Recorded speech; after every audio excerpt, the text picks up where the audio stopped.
ಆಕಾಶವಾಣಿ ಹಾಸನ. ಆಯುರ್ವೇದದ ಸುಲಭದ ಪರಿಣಾಮಕಾರಿ ಸಲಹೆಗಳನ್ನು ನೀಡುವ ಕಾರ್ಯಕ್ರಮ ಆರೋಗ್ಯ ಧರ್ಮ. ಪ್ರಾಯೋಜಕರು ಶ್ರೀ ಧರ್ಮಸ್ಥಳ ಮಂಜುನಾಥೇಶ್ವರ ಆಯುರ್ವೇದ ಕಾಲೇಜು ಮತ್ತು ಆಸ್ಪತ್ರೆ, ತಣ್ಣೀರುಹಳ್ಳ, ಹಾಸನ. ಕೇಳಿ ಹಾಸನ ಆಕಾಶವಾಣಿಯಿಂದ ಆರೋಗ್ಯ ಧರ್ಮ. ಇದು ಹಾಸನ ಆಕಾಶವಾಣಿಯ ಆರೋಗ್ಯ ಮಾರ್ಗದರ್ಶಿ. ಕೇಳುಗರೆ, ಮೂತ್ರಪಿಂಡದ ಸಮಸ್ಯೆ ಈ ಕುರಿತು ಈಗ ವಿಚಾರಗಳನ್ನ ಪ್ರಸ್ತಾಪ ಮಾಡ್ತಾರೆ. ಈ ಕುರಿತ ಸಮಸ್ಯೆ ಬಗ್ಗೆ ಉಲ್ಲೇಖ ಮಾಡಿ ಸಲಹೆಗಳನ್ನ ನೀಡ್ತಿದ್ರೆ ಡಾಕ್ಟರ್ ಪ್ರತಿಭಾ ಕುಲಕರ್ಣಿ ಅವರು. ಮೂತ್ರಪಿಂಡದ ಸಮಸ್ಯೆ ಆದಾಗ ಮೂತ್ರ ಸರಿಯಾಗಿ ಹೋಗದೆ ರೋಗಿ ಕಷ್ಟ ಅನುಭವಿಸುತ್ತಾನೆ. ವೈದ್ಯರಲ್ಲಿಗೆ ಹೋಗಿ ಚಿಕಿತ್ಸೆ ಪಡೆದರಷ್ಟೇ ಕಿಡ್ನಿಯಲ್ಲಿ ಸ್ಟೋನ್ ಇರುವುದು ಪತ್ತೆಯಾಗುತ್ತೆ. ಕಿಡ್ನಿಗಳು ದೇಹದ ಅತ್ಯಮೂಲ್ಯ ಅಂಗವಾಗಿ ಇವು ಸರಿಯಾಗಿ ಇದ್ದರೆ ಮಾತ್ರ ಮನುಷ್ಯ ಸರಿಯಾಗಿ ಕೆಲಸ ಕಾರ್ಯ ಮಾಡಬಲ್ಲ. ದೇಹದ ಅತಿಯಾದ ನೀರು ಮತ್ತು ಹಾನಿಕಾರಕ ಅಂಶಗಳನ್ನು ಮೂತ್ರದ ಮೂಲಕ ಹೊರಹಾಕಬಲ್ಲ ಮಹತ್ತರ ಕೆಲಸಗಳನ್ನು ಕಿಡ್ನಿಗಳು ಮಾಡುತ್ತವೆ. ಆದರೆ ಇತ್ತೀಚಿನ ದಿನಗಳಲ್ಲಿ ಕಿಡ್ನಿಗೆ ಸಂಬಂಧಿಸಿದ ಕಾಯಿಲೆಗಳು ಅತಿಯಾಗಿ ಕಂಡುಬರುತ್ತವೆ. ಇವುಗಳಲ್ಲಿ ಮೂತ್ರಪಿಂಡದ ಕಲ್ಲಿನ ಸಮಸ್ಯೆ ಸರ್ವೇ ಸಾಮಾನ್ಯವಾಗಿ ಕಂಡುಬರುತ್ತದೆ. ಈ ಸಮಸ್ಯೆಯು ಎಲ್ಲ ವಯಸ್ಸಿನವರಿಗೂ ಕಾಡುವಂತಹ ರೋಗ. ಮಹಿಳೆಯರಿಗಿಂತ ಪುರುಷರಿಗೆ ಜಾಸ್ತಿ ಕಾಣಿಸಿಕೊಳ್ಳುವ ಈ ಕಾಯಿಲೆ ಭಾರತದಲ್ಲಿ ಹೆಚ್ಚಾಗಿ ಕಂಡುಬರುತ್ತದೆ. ದೇಹದಲ್ಲಿ ಕ್ಯಾಲ್ಸಿಯಂ ಅಂಶ ಹೆಚ್ಚಾದಾಗ ಕಲ್ಲಿನ ಆಕೃತಿಯನ್ನು ಪಡೆದುಕೊಳ್ಳುತ್ತವೆ. ಇದು ಒಬ್ಬರಿಂದ ಒಬ್ಬರಿಗೆ ಭಿನ್ನವಾಗಿರುತ್ತದೆ. ಇದಕ್ಕೆ ಆಯುರ್ವೇದದಲ್ಲಿ ಪರಿಣಾಮಕಾರಿಯಾದ ಚಿಕಿತ್ಸೆ ಇದೆ. ಆಯುರ್ವೇದದಲ್ಲಿ ಇದನ್ನು ಅಶ್ಮರಿ ಎಂದು ಹೇಳುತ್ತಾರೆ. ಇದು ಸಾಮಾನ್ಯವಾಗಿ ಮೂತ್ರಾಶಯ, ಮೂತ್ರಪಿಂಡ, ಮೂತ್ರನಾಳದಲ್ಲಿ ಸಿಕ್ಕಿಕೊಂಡು ಮೂತ್ರದಲ್ಲಿ ತಡೆ, ಬಿಸಿ ಮೂತ್ರ, ಕಿಡ್ನಿ ಮತ್ತು ಮೂತ್ರಾಶಯದ ಪ್ರದೇಶದಲ್ಲಿ ಅತೀವ ನೋವನ್ನುಂಟು ಮಾಡುತ್ತದೆ. ಆಯುರ್ವೇದದ ಗ್ರಂಥಗಳಲ್ಲಿ ಕಿಡ್ನಿ ಸ್ಟೋನ್ ಬಗ್ಗೆ ವಿಸ್ತಾರವಾಗಿ ಹೇಳಲಾಗಿದೆ. ಕಿಡ್ನಿ ಸ್ಟೋನ್ ನಲ್ಲಿ ಉಂಟಾಗುವಂತಹ ಲಕ್ಷಣಗಳು: ಕಲ್ಲು ಮೂತ್ರದ್ವಾರದಲ್ಲಿ ಕುಳಿತಾಗ ಮೂತ್ರದಲ್ಲಿ ತಡೆ ಅಥವಾ ಅನೇಕ ಧಾರೆಯಿಂದ ಕೂಡಿದ ಮೂತ್ರವನ್ನುಂಟು ಮಾಡುತ್ತದೆ. ಮೂತ್ರನಾಳ ಮತ್ತು ಮೂತ್ರಾಶಯದ ಸುತ್ತಲೂ ನೋವು ಕಾಣಿಸಿಕೊಳ್ಳುತ್ತದೆ. ಪದೇ ಪದೇ ಮೂತ್ರ ವಿಸರ್ಜಿಸಬೇಕೆನಿಸುತ್ತದೆ. ಬೆನ್ನಿನ ಎರಡೂ ಬದಿಯಲ್ಲಿ ಅಸಾಧ್ಯ ನೋವು ಕಾಣಿಸಿಕೊಳ್ಳುತ್ತದೆ. ಸ್ಟೋನ್ ನಿಂದ ಮೂತ್ರಾಶಯದಲ್ಲಿ ಪೆಟ್ಟಾಗಿದ್ದರೆ ಅಥವಾ ಗಾಯವಾಗಿದ್ದರೆ ಮೂತ್ರದಲ್ಲಿ ರಕ್ತವೂ ಕೂಡ ಕಾಣಿಸಿಕೊಳ್ಳುತ್ತದೆ. ಕಿಡ್ನಿ ಸ್ಟೋನ್ ನಿಂದ ಆಗುವಂತಹ ಉಪದ್ರವಗಳು: ಮೂತ್ರ ವಿಸರ್ಜನೆಗೆ ತಡೆಯುಂಟಾಗುವುದು, ಅತಿಯಾದ ವೇದನೆ ಆಗುವುದು, ಆಹಾರ ಸೇವನೆಯ ಬಗ್ಗೆ ನಿಷ್ಕಾಳಜಿ ಎನಿಸುವುದು, ಅತಿಯಾದ ಬಾಯಾರಿಕೆಯಾಗುವುದು, ರಕ್ತಹೀನತೆಯಾಗುವುದು ಮತ್ತು ವಾಂತಿ ಮುಂತಾದ ಲಕ್ಷಣಗಳು ಕಂಡುಬರುತ್ತವೆ. ಆಯುರ್ವೇದದಲ್ಲಿ ಕಿಡ್ನಿ ಸ್ಟೋನ್ಗೆ ಪರಿಣಾಮಕಾರಿಯಾದ ಚಿಕಿತ್ಸೆಯನ್ನು ಹೇಳಲಾಗಿದೆ. ಅವುಗಳೆಂದರೆ ಪಾಷಾಣಭೇದ ಚೂರ್ಣ, ತೃಣಪಂಚಮೂಲ ಚೂರ್ಣ, ಪುನರ್ನವ ಚೂರ್ಣ, ಚಂದ್ರಪ್ರಭಾವಟಿ, ಗೋಕ್ಷುರ ಮುಂತಾದ ಔಷಧಿಗಳನ್ನು ಆಯುರ್ವೇದದ ವೈದ್ಯರ ಸಲಹೆ ಮೇರೆಗೆ ತೆಗೆದುಕೊಳ್ಳಬೇಕು. ಮನೆಯಲ್ಲೇ ಕೆಲವು ಔಷಧಿಗಳನ್ನು ಸುಲಭವಾಗಿ ತಯಾರಿಸಿಕೊಳ್ಳಬಹುದು. ಅವುಗಳೆಂದರೆ ಸೌತೆಕಾಯಿ ಬೀಜವನ್ನು ಹಾಲಿನ ಜೊತೆಯಲ್ಲಿ ರುಬ್ಬಿಕೊಂಡು ಕುಡಿಯಬೇಕು. ಅರಿಶಿನ ಪುಡಿಯನ್ನು ಹಳೆಯ ಬೆಲ್ಲದ ಜೊತೆಗೆ ಪ್ರತಿನಿತ್ಯ ಸೇವಿಸಬೇಕು. ಬಿಳಿ ಎಕ್ಕೆ ಪುಷ್ಪವನ್ನು ಹಾಲಿನ ಜೊತೆಯಲ್ಲಿ ರುಬ್ಬಿ ಪ್ರತಿನಿತ್ಯ ಖಾಲಿ ಹೊಟ್ಟೆಯಲ್ಲಿ ಸೇವಿಸಬೇಕು. ಇದರಲ್ಲಿ ಮಾಡುವಂತಹ ಪಥ್ಯ ಎಂದರೆ ಹುರುಳಿ, ಹೆಸರು ಕಾಳು, ಗೋಧಿ, ಬಾರ್ಲಿ, ಹಳೆ ಅಕ್ಕಿ, ಕುಂಬಳಕಾಯಿ, ಶುಂಠಿ ಮುಂತಾದವುಗಳನ್ನು ಸೇವಿಸಬೇಕು. ತುಂಬಾ ಹುಳಿಯಾದ ಪದಾರ್ಥಗಳು ಅಂದರೆ ಟೊಮ್ಯಾಟೊ ಹಣ್ಣು ಅಥವಾ ಮೂತ್ರ ತಡೆಯುವುದು, ಅತಿ ಉಪ್ಪಿನಕಾಯಿ ಸೇವಿಸುವುದು ಇದು ಎಲ್ಲ ಒಳ್ಳೆಯದಲ್ಲ. ಮತ್ತು ವಿರುದ್ಧಾಹಾರ ಸೇವನೆ ಕೂಡ ಇದರಲ್ಲಿ ಅಪಥ್ಯ ಎಂದು ಹೇಳಬಹುದು. ಮೂತ್ರಪಿಂಡದ ಸಮಸ್ಯೆ ಹೇಗೆ ಬರುತ್ತೆ, ನಿವಾರಣೆಗೆ ಏನು ಕ್ರಮಗಳನ್ನು ಕೈಗೊಳ್ಳಬೇಕನ್ನೋದ್ರ ಬಗ್ಗೆ ಸಲಹೆಗಳನ್ನು ನೀಡಿದವರು ಡಾಕ್ಟರ್ ಪ್ರತಿಭಾ ಕುಲಕರ್ಣಿ ಅವರು. ಗ್ಯಾಸ್ ಟ್ರಬಲ್ ಏನಿದು ಮಾತಾಡ್ತಾರೆ ಡಾಕ್ಟರ್ ಶ್ರೀನಾಥ್ ಮಯೂರ್ ವೈದ್ಯ ಅವರು. ಗ್ಯಾಸ್ ಟ್ರಬಲ್ ಅಂದರೆ ಅಪಚಯ, ಎದೆ ಹುಳಿಸುಡುವಿಕೆ ಇತ್ಯಾದಿಯ ಸಮಸ್ಯೆಗಳನ್ನು ತುಂಬಾ ವ್ಯಕ್ತಿಗಳು ಹೇಳುತ್ತಾ ಬರುತ್ತಾರೆ. ಪ್ರಮುಖವಾಗಿ ಗ್ಯಾಸ್ ಟ್ರಬಲ್ ಇದ್ದ ವ್ಯಕ್ತಿ ಹೊಟ್ಟೆಯಲ್ಲಿ ಉಬ್ಬಿ ಕುಟ್ಟು ಹಿಡಿಯುತ್ತದೆ, ಎದೆ ಹುಳಿಸಿಡುವುದು, ಹಸಿವೆ ಕುಂದುವುದು, ಅಲ್ಲದೆ ಗ್ಯಾಸ್ ಮೇಲಿಂದ ಮೇಲೆ ಹೊರಗೋಗುವ ತಕರಾರುಗಳನ್ನು ಪ್ರಕಟಪಡಿಸುತ್ತಾರೆ. ನಮ್ಮ ಹೊಟ್ಟೆಯು ತುಂಬಿದಂತಾಗಿ ಹೊಟ್ಟೆ ಭಾರವಾಗುವುದು, ಸ್ವಲ್ಪ ತಿಂದರೂ ಹೊಟ್ಟೆ ತುಂಬಿದಂತಾಗುವುದು, ವಾಕರಿಕೆ ಬರುವಂಥದ್ದು, ವಾಂತಿ ಬರುವಂಥದಕ್ಕೆ ದಾರಿ ಮಾಡಿಕೊಡುವುದೇ ಇದು ಗ್ಯಾಸ್ ಟ್ರಬಲ್. ವಾಂತಿಯಾದ ನಂತರ ಇದು ನಿವಾರಣೆಯಾದ ಅನುಭವ ಉಂಟಾಗುತ್ತದೆ. ಇದನ್ನು ಪರಿಹಾರ ಮಾಡಲು ಆಯುರ್ವೇದದಲ್ಲಿ ಕೆಲವು ಸಲಹೆಗಳನ್ನು ಹೇಳಿದ್ದಾರೆ. ಸತ್ವಯುತವಾದ ಆಹಾರ ಸೇವನೆ ಅಗತ್ಯ. ನಾರುಳ್ಳ ಹಣ್ಣು, ಹಂಪಲು ಮತ್ತು ತೊಪ್ಪಲ ಪಲ್ಯ ಇತ್ಯಾದಿಗಳನ್ನು ತಿನ್ನಬೇಕು. ಇದು ಮಲಬದ್ಧತೆಯನ್ನು ಉಂಟು ಮಾಡುವುದಿಲ್ಲ ಮತ್ತು ಸಮತೋಲನ ಆಹಾರ ಸೇವಿಸುವ ಕ್ರಮವನ್ನು ನಾವು ರೂಢಿಸಿಕೊಳ್ಳಬೇಕು. ಬೇಳೆಕಾಳುಗಳು, ಜಿಡ್ಡಿನ ಪದಾರ್ಥಗಳು, ಜಂಕ್ ಫುಡ್ಸ್ ಅಂದರೆ ಈಗಿನ ಕಾಲದಲ್ಲಿ ಉಪಯೋಗಿಸುವಂತಹ ಸ್ಟ್ರೀಟ್ ಫುಡ್ಗಳು, ಚಾಕೊಲೇಟ್ಗಳು ಮತ್ತಿತರ ಕೃತಕ ಬಣ್ಣ ಸೇರಿಸಿದ ಪಾನೀಯ ಪದಾರ್ಥಗಳು ಸೇವಿಸಿದಾಗ ಹೊಟ್ಟೆ ತುಂಬಿದ ಅನುಭವ ಉಂಟಾಗುವುದು. ಇದು ಗ್ಯಾಸ್ ಟ್ರಬಲ್ಗೆ ದಾರಿ ಮಾಡಿಕೊಡುವುದು. ಧೂಮಪಾನ, ಸಿಗರೇಟು, ಚುಟ್ಟ ಇದರಲ್ಲಿರುವ ನಿಕೋಟಿನ್ ದೇಹಕ್ಕೆ ಅಪಾಯಕಾರಿ. ಅವು ಪುಪ್ಪುಸವನ್ನು ಹಾಳಗೆಡುವುದಲ್ಲದೆ ಇದರಿಂದ ಬರುವ ಹೊಗೆಯು ನಮ್ಮ ಹೊಟ್ಟೆಯನ್ನು ಸೇರಿ ಗ್ಯಾಸ್ ಟ್ರಬಲ್ ಉಂಟು ಮಾಡುತ್ತದೆ. ನಮ್ಮ ಊಟದಲ್ಲಿ ಪದಾರ್ಥಗಳಾದ ಅನ್ನ, ರೊಟ್ಟಿ, ಚಪಾತಿ, ಹಾಲು, ಮೊಸರು, ಬೆಣ್ಣೆ, ತುಪ್ಪ ಇವು ಅವಶ್ಯಕ ಹಾಗೂ ಇದು ಮಿತಿ ಪ್ರಮಾಣದಲ್ಲಿ ಇರಬೇಕು. ಊಟದ ಕಡೆ ಗಮನ ನೀಡಿ ಚೆನ್ನಾಗಿ ನುರಿಸಿ ತಿನ್ನಬೇಕು. ಮಾತನಾಡುತ್ತಾ, ಹರಟೆ ಹೊಡೆಯುತ್ತಾ ಗಮನವಿರದೆ ಊಟ ಸೇವಿಸುವ ಕ್ರಮ ತಪ್ಪು. ಅತಿಯಾದ ಖಾರ, ಅನ್ನ ಪದಾರ್ಥಗಳು ಈ ಗ್ಯಾಸ್ ಟ್ರಬಲ್ ಸಮಸ್ಯೆಯನ್ನು ಉಲ್ಬಣಗೊಳಿಸುತ್ತದೆ.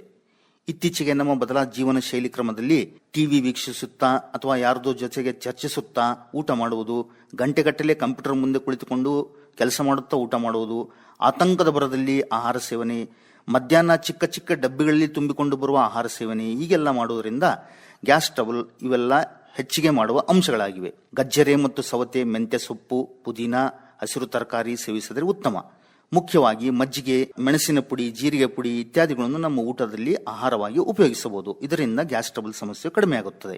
ಮುಖ್ಯವಾಗಿ ದೇಹಕ್ಕೆ ನಿಯಮಿತ ವ್ಯಾಯಾಮ ಅಗತ್ಯವಾದುದು. ಬಿರುಸಿನ ನಡಿಗೆ, ವಾಯುವಿಹಾರ ನಿಯಮಿತವಾಗಿರಲಿ ಹಾಗೂ ಕ್ರಮೇಣವಾಗಿ ಇದು ವರ್ಧನೆ ಮಾಡುತ್ತಾ ಹೋಗಬಹುದು. ಮಾನಸಿಕ ಭಾವಗಳಾದ ಆತಂಕ, ಖಿನ್ನತೆ, ಮತ್ಸರ ಭಾವನೆ, ಇತರೆ ಅಸಂತೃಪ್ತ ಮನೋಭಾವನೆ ಸಹಜ ಎಲ್ಲರಲ್ಲೂ ಇದ್ದೇ ಇರುತ್ತೆ. ಅವುಗಳನ್ನು ಬಿಡಲು ಪ್ರಯತ್ನವನ್ನು ಮಾಡಬೇಕು. ಬಂದ ಆದಾಯದಲ್ಲಿ ಪೌಷ್ಟಿಕ ಆಹಾರ ಸೇವನೆ ರೂಢಿಸಿಕೊಳ್ಳುವುದು, ಈಜುವುದು, ವ್ಯಾಯಾಮ ಇತ್ಯಾದಿಗಳು ಗ್ಯಾಸ್ ಟ್ರಬಲ್ ಕಡಿಮೆಗೊಳಿಸುವ ಮಾರ್ಗಗಳಾಗಿವೆ.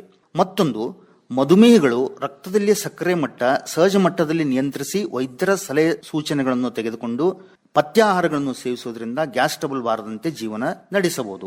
ಮೇಲ್ನೋಟಕ್ಕೆ ಗ್ಯಾಸ್ ಟ್ರಬಲ್ ಸಹಜವಾಗಿ ಕಂಡುಬಂದರೂ ಜಟಿಲ ಪರಿಣಾಮಗಳನ್ನು ಉಂಟು ಮಾಡುತ್ತದೆ.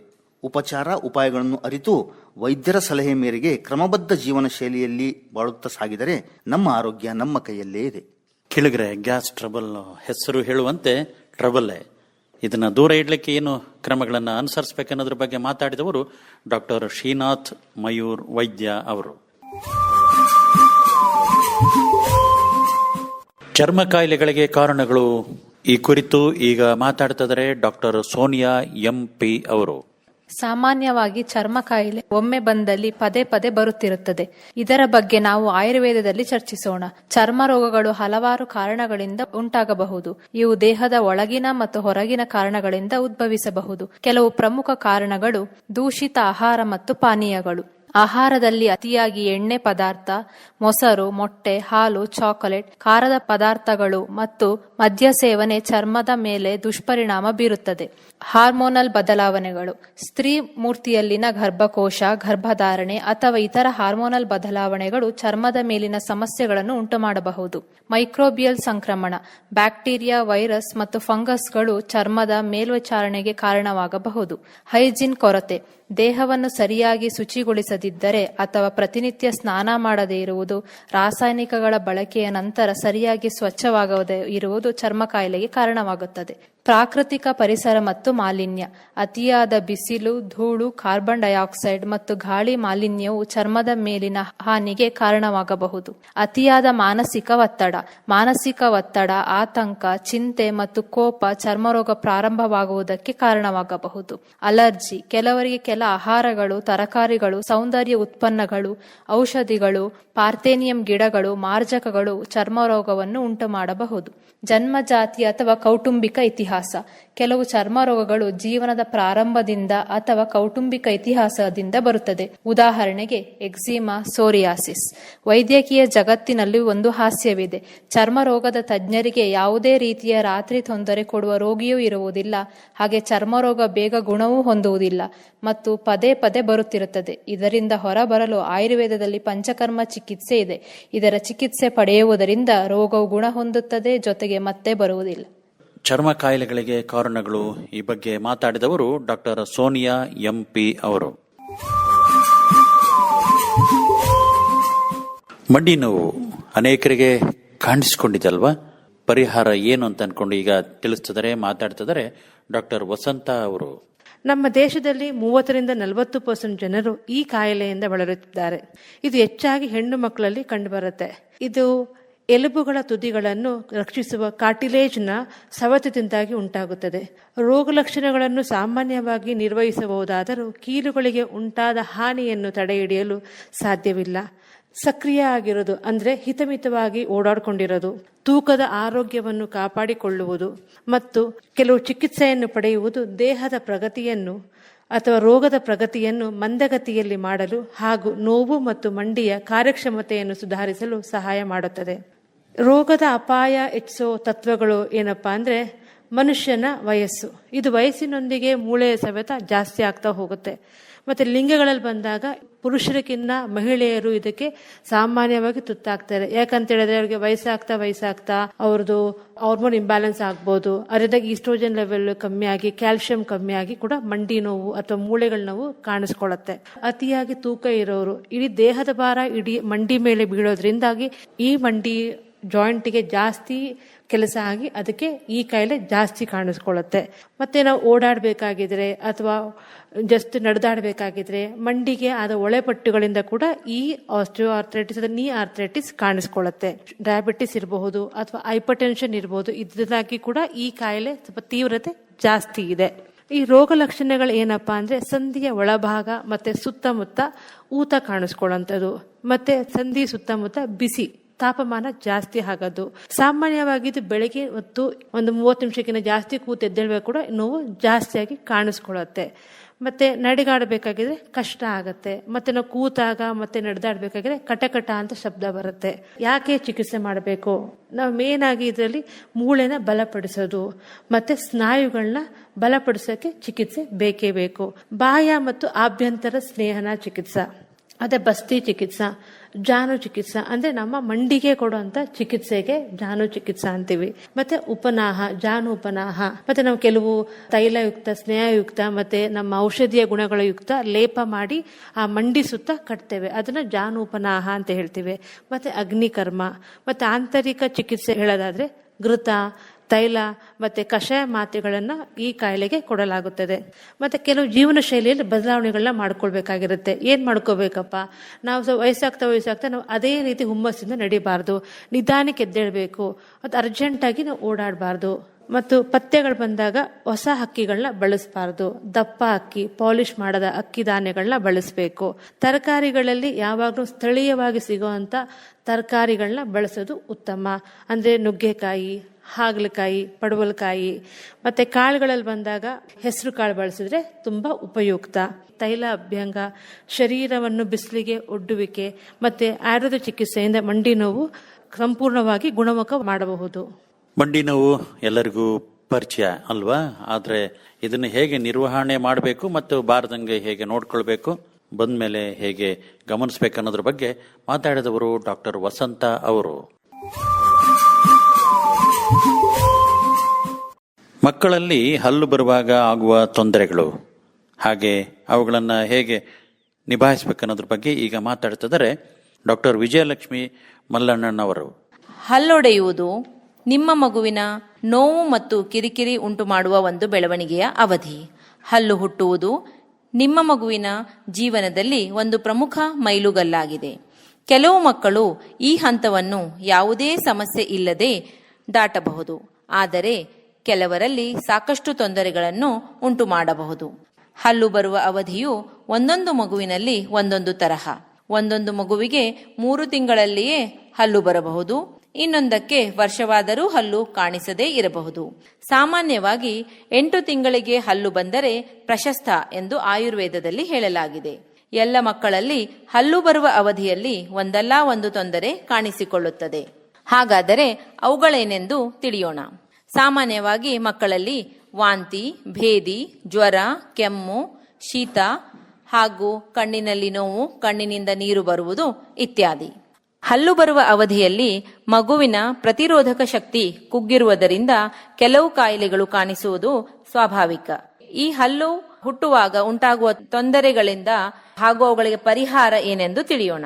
ಹಲ್ಲು ಬರುವಾಗ ಮಗುವಿನ ಒಸಡುಗಳು ಗಟ್ಟಿಯಾಗುತ್ತವೆ ಮತ್ತು ಒಸಡುಗಳಲ್ಲಿ ಊತ ಹಾಗೂ ಕಡೆತ, ನೋವು, ಹೆಚ್ಚಾಗಿ ಜೊಲ್ಲು ಸೋರುವಿಕೆ ಮುಂತಾದ ತೊಂದರೆಗಳು ಇರುತ್ತವೆ. ಒಸಡಿನಲ್ಲಿನ ಕಡಿತ, ನೋವಿಗಾಗಿ ಮಗು ಕೈಗೆ ಸಿಕ್ಕಿದ್ದನ್ನೆಲ್ಲ ಬಾಯಿಗೆ ಹಾಕಿಕೊಂಡು ಜಗಿಯುತ್ತದೆ. ತನ್ನ ಕೈ ಬೆರಳುಗಳನ್ನು ಕೂಡ ಬಾಯಿಯಲ್ಲಿ ಯಾವಾಗಲೂ ಹಾಕಿ ಕಚ್ಚುತ್ತಿರುತ್ತದೆ. ಇದರಿಂದಾಗಿ ಸ್ವಚ್ಛವಿಲ್ಲದ ಕೈ, ಆಟಿಕೆ ಇತ್ಯಾದಿಗಳಿಂದ ಮಗುವಿಗೆ ಸೋಂಕು ಅಂದರೆ ಇನ್ಫೆಕ್ಷನ್ ಆಗಬಹುದು. ಇದರಿಂದ ಮಗುವಿಗೆ ವಾಂತಿ, ಭೇದಿ, ಜ್ವರ, ಕೆಮ್ಮು ಮುಂತಾದ ರೋಗ ಲಕ್ಷಣಗಳು ಕಾಣಿಸಬಹುದು. ಹಲ್ಲು ಬರುವಾಗ ಮಗುವಿಗೆ ವಾಂತಿ, ಭೇದಿ ಇಂತಹ ತೊಂದರೆಗಳನ್ನು ನಿರ್ಲಕ್ಷಿಸಬಾರದು. ವೈದ್ಯರಿಂದ ಸಂಪರ್ಕಿಸಿ ಚಿಕಿತ್ಸೆ ಪಡೆಯಬೇಕು. ಹಲ್ಲು ಬರುವ ಸಮಯದಲ್ಲಿ ಮಗುವಿನ ಆರೈಕೆ ಬಗ್ಗೆ ತಿಳಿಯೋಣ. ಮಗುವಿನ ಕೈಗಳನ್ನು ಶುಚಿಯಾಗಿ ಇಡಬೇಕು. ಆಟಿಕೆಗಳನ್ನು ಶುಚಿಯಾಗಿ ಇಡಬೇಕು. ಮಗುವಿನ ಬಾಯಿಯನ್ನು ಆವಾಗವಾಗ ಶುಚಿಯಾಗಿ ಇಟ್ಟುಕೊಳ್ಬೇಕು. ಮಗುವಿಗೆ ಲಘು ಹಾಗೂ ಸುಲಭವಾಗಿ ಜೀರ್ಣವಾಗುವಂತಹ ಆಹಾರಗಳನ್ನು ಕೊಡಬೇಕು. ಆಯುರ್ವೇದದಲ್ಲಿ ಸುಲಭವಾಗಿ ಹಲ್ಲು ಬರುವಂತೆ ಅನೇಕ ಉಪಾಯಗಳನ್ನು ಹೇಳಲಾಗಿದೆ.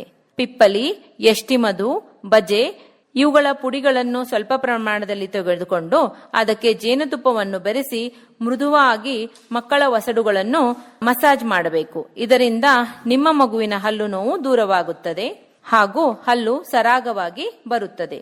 ಮಗುವಿಗೆ ಒಳ್ಳೆಯ ಹಲ್ಲು ಬಂದರೆ ಸಾಲದು, ಅದನ್ನು ಶುಚಿಯಾಗಿ ಆರೋಗ್ಯಕರವಾಗಿ ಇಟ್ಟುಕೊಳ್ಳುವುದು ಅತಿ ಮುಖ್ಯ.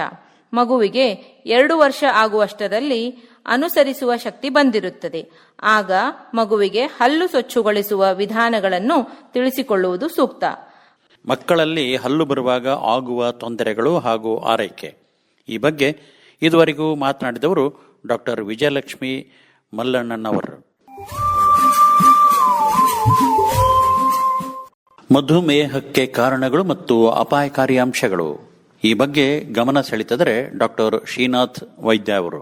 ಮಧುಮೇಹ ಸಾಮಾನ್ಯವಾಗಿ ಮಧುಮೇಹ ಹೊಂದಿರುವ ಸಂಬಂಧಿಕರುಳ್ಳ ಜನರಿಗೆ, ದೈಹಿಕ ವ್ಯಾಯಾಮ ಇಲ್ಲದೇ ಇರುವವರಲ್ಲಿ, ಅನಾರೋಗ್ಯಕರ ಆಹಾರ ಪದ್ಧತಿ ಅನುಸರಿಸುವವರಲ್ಲಿ, ಅತಿಯಾದ ತೂಕ, ಅಧಿಕ ರಕ್ತದೊತ್ತಡ ಅಂದರೆ ಬಿಪಿ ಇರುವವರಲ್ಲಿ, ವೃದ್ಧಾಪ್ಯ, ಗರ್ಭಾವಸ್ಥೆಯಲ್ಲಿ ಈ ತರ ಕಂಡುಬರುತ್ತದೆ.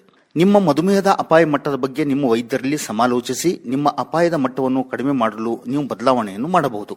ಮಧುಮೇಹದ ಅಪಾಯ ವಯಸ್ಸಿನೊಂದಿಗೆ ಹೆಚ್ಚುತ್ತದೆ. ವಿಶೇಷವಾಗಿ 45 ವರ್ಷಗಳ ನಂತರ ನೀವು ನಿಮ್ಮ ವಯಸ್ಸನ್ನು ಬದಲಿಸಲಿಕ್ಕಾಗದಿದ್ದರೂ ನಿಮ್ಮ ಇತರ ಅಪಾಯಕಾರಿ ಗುಣಾಂಶಗಳ ಬಗ್ಗೆ ಗಮನಹರಿಸಿ ನಿಮ್ಮ ಅಪಾಯವನ್ನು ಕಡಿಮೆಗೊಳಿಸಬಹುದು. ಭಾರತೀಯರು ಮಧುಮೇಹದ ಹೆಚ್ಚಿನ ಅಪಾಯವುಳ್ಳವರಾಗಿದ್ದಾರೆ. ವಂಶ ಹಿನ್ನೆಲೆಯನ್ನು ಬದಲಿಸಲಿಕ್ಕಾಗದಿದ್ದರೂ ಖಂಡಿತವಾಗಿಯೂ ಇತರ ಅಪಾಯಕಾರಿ ಗುಣಾಂಶಗಳ ಬಗ್ಗೆ ಗಮನಹರಿಸಿ ಮಧುಮೇಹ ಬರದಂತೆ ತಡೆಗಟ್ಟಬಹುದು. ನಿಮ್ಮ ತಂದೆ ತಾಯಿ ಅಥವಾ ಒಡಹುಟ್ಟಿದವರಲ್ಲಿ ಮಧುಮೇಹವಿದ್ದಲ್ಲಿ ನಿಮಗೂ ಮಧುಮೇಹ ಬರುವ ಸಾಧ್ಯತೆ ಅಧಿಕ. ಮಧುಮೇಹ ಬಂದ ನಂತರ ಆಹಾರ ಪದ್ಧತಿಯನ್ನು ಬದಲಾಯಿಸಬೇಕಾಗುತ್ತದೆ. ಕೊಬ್ಬು, ಕೊಲೆಸ್ಟ್ರಾಲ್, ಕ್ಯಾಲರಿಗಳು ಅಧಿಕವಾಗಿರುವ ಆಹಾರ ಮಧುಮೇಹ ಬರುವ ಅಪಾಯವನ್ನು ಹೆಚ್ಚಿಸುವುದು. ನಾರು ಅಧಿಕವಾಗಿರುವ ಹಾಗೂ ಕೊಬ್ಬು ಮತ್ತು ಕೊಲೆಸ್ಟ್ರಾಲ್ ಕಡಿಮೆ ಇರುವ ಆಹಾರ ಸೇವಿಸುವುದರಿಂದ ನಿಮಗೆ ಮಧುಮೇಹ ಬರುವ ಅಪಾಯವನ್ನು ಕಡಿಮೆಗೊಳಿಸಬಹುದು. ನೀವು ಎಷ್ಟು ತಿನ್ನುತ್ತೀರಿ ಎನ್ನುವುದು ನೀವು ಏನನ್ನು ತಿನ್ನುತ್ತೀರಿ ಎಂಬಷ್ಟೇ ಮುಖ್ಯ. ಹೊಟ್ಟೆ ತುಂಬುವಷ್ಟು ತಿನ್ನುವುದು ಒಳ್ಳೆಯ ಅಭ್ಯಾಸವಲ್ಲ. ನಿಯಮಿತವಾದ ವ್ಯಾಯಾಮ ಹಾಗೂ ಆರೋಗ್ಯಕರವಾದ ತೂಕವನ್ನು ಕಾಯ್ದುಕೊಂಡರೆ ನಿಮ್ಮ ಮಧುಮೇಹದ ಅಪಾಯವನ್ನು ಕಡಿಮೆಗೊಳಿಸಬಹುದು. ವಾರದಲ್ಲಿ ಕನಿಷ್ಠ 5 ದಿನಗಳಾದರೂ ದಿನದಲ್ಲಿ 30ರಿಂದ 60 ನಿಮಿಷ ವ್ಯಾಯಾಮ ಮಾಡುವುದು ಅತ್ಯುತ್ತಮ. ಗರ್ಭಿಣಿಯರಲ್ಲಿ ಮಧುಮೇಹ ಕಂಡುಬಂದಲ್ಲಿ ಅದನ್ನು ಜೆಸ್ಟೇಷನಲ್ ಡಯಾಬಿಟಿಸ್ ಎಂದು ಕರೆಯುವರು. ಸಾಮಾನ್ಯವಾಗಿ ಪ್ರಸವದ ನಂತರ ಇದು ಸರಿಯಾಗುತ್ತದೆ. ಆದರೂ ಕೂಡ 40ರಿಂದ 60% ಮಹಿಳೆಯರಲ್ಲಿ 15 ವರ್ಷಗಳೊಳಗೆ ಮಧುಮೇಹ ಹೊರಕಳಿಸುವುದು.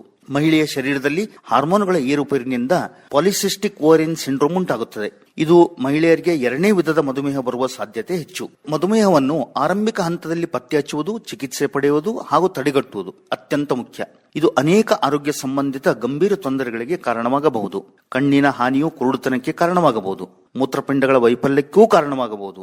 ನರಗಳ ಮತ್ತು ರಕ್ತನಾಳಗಳ ಹಾನಿಯು ಕಾಲ್ಬೆರಳುಗಳು ಮತ್ತು ಕಾಲಿನ ನಷ್ಟಕ್ಕೂ ಕಾರಣವಾಗಬಹುದು. ಹೃದಯಾಘಾತಕ್ಕೂ ಕಾರಣವಾಗಬಹುದು. ಸ್ಟ್ರೋಕ್ ಹಾಗೂ ಪಾರ್ಶ್ವವಾಯು ಆಗುವ ಸಾಧ್ಯತೆಯೂ ಇದೆ. ಪುರುಷರಲ್ಲಿ ಲೈಂಗಿಕ ಶಕ್ತಿಹೀನತೆಯೂ ಕಾರಣವಾಗುತ್ತದೆ. ಒಸಡುಗಳ ತೊಂದರೆ ಮತ್ತು ಹಲ್ಲಿನ ನಷ್ಟಕ್ಕೂ ಕಾರಣವಾಗಬಹುದು.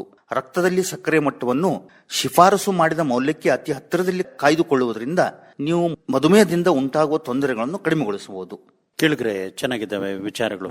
ಆದರೆ ಜೀವನ ಶೈಲಿ ಸರಿ ಇಲ್ಲದೆ ಹೋದ್ರೆ ಅಪಾಯಕಾರಿನೇ ನಮ್ಮ ಬದುಕು. ಮಧುಮೇಹಕ್ಕೆ ಕಾರಣಗಳು ಮತ್ತು ಅಪಾಯಕಾರಿ ಅಂಶಗಳು ಅನ್ನೋದ್ರ ಬಗ್ಗೆ ಇದುವರೆಗೆ ಮಾತನಾಡಿ ನೀವು ಚೆನ್ನಾಗಿರಿ ಅಂತ ಅನ್ಕೊಂಡು ಹೇಳಿದವರು ಡಾಕ್ಟರ್ ಶ್ರೀನಾಥ್ ವೈದ್ಯ ಅವರು. ಕೇಳಿದ್ರೆ ಮಹಿಳೆಯರಿಗೂ ಪುರುಷರಿಗೂ ಕೆಲವಾರು ಸಂಗತಿಗಳಲ್ಲಿ ವ್ಯತ್ಯಾಸಗಳಿದಾವೆ, ವಿಶೇಷತೆಗಳು ಇದಾವೆ ಅಲ್ವಾ. ಇವತ್ತು ಸ್ತ್ರೀ ಜನನಾಂಗದ ಪರಿಚಯ ಮಾಡಿಕೊಡ್ತಿದ್ರೆ ಡಾಕ್ಟರ್ ಗಾಯತ್ರಿ ಭಟ್ NV ಅವರು. ಹೆಚ್ಚಿನ ಸಂದರ್ಭದಲ್ಲಿ ಸ್ತ್ರೀಯರಿಗೆ ತಮ್ಮ ಬಗ್ಗೆ ಪರಿವೇ ಇರುವುದಿಲ್ಲ. ಕಾಯಿಲೆ ಬಂದಾಗ ವೈದ್ಯರ ಬಳಿ ಹೋದರಾಯಿತು ಎಂಬ ಅಸಡ್ಡೆತನದಿಂದ ಅನೇಕ ಮಹಿಳೆಯರು ಕಾಯಿಲೆಗಳಿಗೆ ತುತ್ತಾಗಿ ಸಂಸಾರ ಕಣ್ಣೀರಿನ ಕೊಳವಾಗುತ್ತದೆ. ಹೀಗಾಗಿ ನಮ್ಮ ಸ್ತ್ರೀಯರು ತಮ್ಮ ದೇಹದ ರಚನೆ, ಮುಖ್ಯವಾಗಿ ರಿಪ್ರೊಡಕ್ಟಿವ್ ಸಿಸ್ಟಮ್ ಅಂದ್ರೆ ಸ್ತ್ರೀ ಜನನಾಂಗದ ರಚನೆ, ದೇಹದಲ್ಲಿ ಕಾಲಕಾಲಕ್ಕೆ ಆಗುವ ಬದಲಾವಣೆ, ಅವಯವಗಳ ಕಾರ್ಯವೈಖರಿ, ಕಾಯಿಲೆಗೆ ಕಾರಣಗಳು ಕಾರಣಗಳು, ಲಕ್ಷಣಗಳು, ತಡೆಗಟ್ಟುವ ಉಪಾಯಗಳು ಹಾಗೂ ಪರಿಹಾರ ಉಪಾಯಗಳ ಬಗ್ಗೆ ಅರಿತಿರುವುದು ಲೇಸು. ಭಗ, ಯೋನಿ, ಗರ್ಭಕೊರಳು, ಗರ್ಭಕೋಶ, ಗರ್ಭನಾಳ, ಡಿಂಬಗ್ರಂಥಿ ಇವುಗಳನ್ನೆಲ್ಲ ಒಟ್ಟಾಗಿ ಸ್ತ್ರೀ ಜನನಾಂಗಗಳು ಅಥವಾ ಫೀಮೇಲ್ ರಿಪ್ರೊಡಕ್ಟಿವ್ ಸಿಸ್ಟಮ್ ಎಂದು ಕರೆಯುತ್ತೇವೆ. ಗರ್ಭಕೋಶವು ತ್ರಿಕೋನಾಕಾರದಲ್ಲಿದ್ದು ಮೀನಿನ ಬಾಯಿಯ ಆಕಾರದಲ್ಲಿರುತ್ತವೆ. ನೋಡಲು ಬುಗುರಿಯಂತೆ ಕಾಣುತ್ತದೆ ಹಾಗೂ ಇದು ಒಂದು ಚೀಲದ ರೂಪದಲ್ಲಿರುತ್ತದೆ. ಇದು 7.5 ಸೆಂಟಿಮೀಟರ್ ಉದ್ದ, 3.5 ಸೆಂಟಿಮೀಟರ್ ಅಗಲ ಹಾಗೂ 1.25 ಸೆಂಟಿಮೀಟರ್ ದಪ್ಪನಾಗಿರುತ್ತದೆ. ಗರ್ಭಕೋಶವು 3 ಪದರಿನಿಂದ ಕೂಡಿದೆ. ಗರ್ಭಕೋಶದ ಮೇಲಿನ ಭಾಗದ 2 ಮೂಲೆಗಳಿಂದ 2 ನಾಳಗಳು ಆರಂಭವಾಗಿ ಅಂಡಾಶಯಗಳ ಬಳಿ ಬಾಗುತ್ತವೆ. ಅಂಡಾಶಯದಲ್ಲಿ ಪ್ರತಿ ತಿಂಗಳು 1 ಮೊಟ್ಟೆ ಉತ್ಪತ್ತಿಯಾಗುತ್ತದೆ. ಹೀಗೆ ಬಿಡುಗಡೆಯಾದ ಅಂಡವು ಗರ್ಭನಾಳದ ಮೂಲಕ ಚಲಿಸುತ್ತದೆ. ಸಾಮಾನ್ಯವಾಗಿ ಮುಟ್ಟಾದ 14 ಅಥವಾ 15ನೇ ದಿನಕ್ಕೆ ಅಂಡ ಉತ್ಪತ್ತಿಯಾಗುತ್ತದೆ. ಈ ಸಮಯದಲ್ಲಿ ಪುರುಷನ ವೀರ್ಯಾಣುಗಳು ಗರ್ಭಕೋಶದ ಮೂಲಕ ಗರ್ಭನಾಳಕ್ಕೆ ಬಂದು ಈ ಅಂಡದೊಂದಿಗೆ ಕೂಡಿ ಭ್ರೂಣ ಅಂಕುರವಾಗುತ್ತದೆ. ಇಂತಹ ಸಮಯದಲ್ಲಿ ಗರ್ಭಾಶಯದ ಒಳಪದಿರಿನಲ್ಲಿ ರಕ್ತನಾಳಗಳು ಹಾಗೂ ಗ್ರಂಥಿಗಳಲ್ಲಿ ಅನೇಕ ಬದಲಾವಣೆಗಳು ಆಗುತ್ತವೆ. ಬೆಳೆಯುತ್ತಿರುವ ಭ್ರೂಣವು ಕಾಲಕ್ರಮೇಣ ಗರ್ಭಾಶಯಕ್ಕೆ ಬಂದು ಬೆಳೆಯಲಾರಂಭಿಸುತ್ತದೆ. ಒಂದು ವೇಳೆ ಪುರುಷ ವೀರ್ಯಾಣುವಿನ ಸಂಪರ್ಕವಿಲ್ಲದಿದ್ದರೆ ಉತ್ಪತ್ತಿಯಾದ ಅಂಡವು ನಾಶವಾಗಿ ಗರ್ಭಕೋಶದ ಒಳಪದರವು ಸಡಿಲಗೊಂಡು ಗರ್ಭಕೋಶದಿಂದ ಹೊರಬರುತ್ತವೆ. ಇದನ್ನು ಋತುಸ್ರಾವ ಅಥವಾ ಮುಟ್ಟು ಎನ್ನುತ್ತೇವೆ. ಇದು 3 ರಿಂದ 4 ದಿನ ಇದ್ದು 5ನೇ ದಿನದಿಂದ ಕಡಿಮೆಯಾಗಿ ನಿಂತು ಹೋಗುತ್ತದೆ. ಒಂದು ವೇಳೆ ಗರ್ಭ ನಿಂತ ಮೇಲೆ ಅಂಡಾಣು ಉತ್ಪತ್ತಿಯಾಗುವುದಿಲ್ಲ ಹಾಗೂ ಮುಟ್ಟು ಆಗುವುದಿಲ್ಲ. ಸಾಮಾನ್ಯವಾಗಿ ಹೆಣ್ಣು ಮಕ್ಕಳು 12 ರಿಂದ 14 ವರ್ಷಕ್ಕೆ ಮೊದಲನೇ ಸಲ ಮುಟ್ಟಾಗುತ್ತಾರೆ. ಇದನ್ನೇ ನಾವು ದೊಡ್ಡವಳಾಗುವುದು ಎನ್ನುತ್ತೇವೆ. 16 ವರ್ಷದ ನಂತರವೂ ಮುಟ್ಟಾಗದಿದ್ದರೆ ಅಲಕ್ಷ್ಯ ಮಾಡದೆ ಪೋಷಕರು ವೈದ್ಯರಲ್ಲಿ ತಮ್ಮ ಹೆಣ್ಮಕ್ಕಳನ್ನು ಕರೆದು ತರಬೇಕು. ಈ ಸ್ವಾಭಾವಿಕ ಪ್ರಕ್ರಿಯೆಗೆ ಸ್ತ್ರೀ ಜನನಾಂಗದ ಆರೋಗ್ಯ ಹಾಗೂ ವಾತ, ಪಿತ್ತ, ಕಫಗಳು ಹಾಗೂ ಸಪ್ತಧಾತುಗಳು ಸಮರ್ಪಕವಾಗಿ ಕಾರ್ಯವಹಿಸಬೇಕಾಗುತ್ತದೆ ಹಾಗೂ ಆ ಸ್ತ್ರೀಯರಲ್ಲಿ ಮಾನಸಿಕ ಸಮತೋಲನ ಇರಬೇಕು. ಕೆಲವೊಮ್ಮೆ ಭ್ರೂಣದಲ್ಲಿನ ವಂಶವಾಹಿನಿಯ ದೋಷದಿಂದ ಗರ್ಭಾಶಯದಲ್ಲಿ ತೊಂದರೆಗಳು ಇರಬಹುದು, ಕವಾಟಗಳು ಇರಬಹುದು, ಯೋನಿ ಮುಖ ಸಂಕುಚಿತವಾಗಿ ಇರಬಹುದು ಅಥವಾ ಮುಚ್ಚಿರಲೂಬಹುದು. ಕೆಲವು ಮಹಿಳೆಯರಿಗೆ ಗರ್ಭನಾಳಗಳು ಮುಚ್ಚಿರುತ್ತವೆ ಅಥವಾ ಸೊಟ್ಟಗಾಗಿರುತ್ತವೆ. ಇಂತಹ ತೊಂದರೆಗಳು ವೈದ್ಯರು ತಪಾಸಣೆ ಮಾಡಿದಾಗ ತಿಳಿಯುತ್ತವೆ. ಹಾಗೆಯೇ ಪ್ರತಿ ತಿಂಗಳು ಮುಟ್ಟಾದಾಗ ಅತಿಯಾದ ರಕ್ತಸ್ರಾವ, ಅತಿ ಕಡಿಮೆ ರಕ್ತಸ್ರಾವ, ಅತಿಯಾದ ಹೊಟ್ಟೆ ನೋವು, ಮುಟ್ಟು ಸರಿಯಾಗಿ ಆಗದೇ ಇರುವುದು ಮುಂತಾದ ತೊಂದರೆಗಳು ಕಾಣಬಹುದು. ಕೇಳಿದ್ರೆ ಡಾಕ್ಟರ್ ಆಶಾರಾಣಿ ಅವರು ಇವತ್ತು GB ಸಿಂಡ್ರೋಮ್ ಈ ಕುರಿತು ಮಾತಾಡ್ತಾರೆ. ಗ್ಯುಲಿಯನ್ ಬೆರ್ ಸಿಂಡ್ರೋಮ್ ಎಂದರೆ GB ಸಿಂಡ್ರೋಮ್ ಒಂದು ಅಪರೂಪದ ಸ್ವಯಂ ನಿರೋಧಕ ಸ್ಥಿತಿಯಾಗಿದ್ದು, ಇದರಲ್ಲಿ ನಿಮ್ಮ ರೋಗ ನಿರೋಧಕ ವ್ಯವಸ್ಥೆಯು ನಿಮ್ಮ ಬಾಹ್ಯ ನರಗಳು ಮೇಲೆ ದಾಳಿ ಮಾಡುತ್ತದೆ.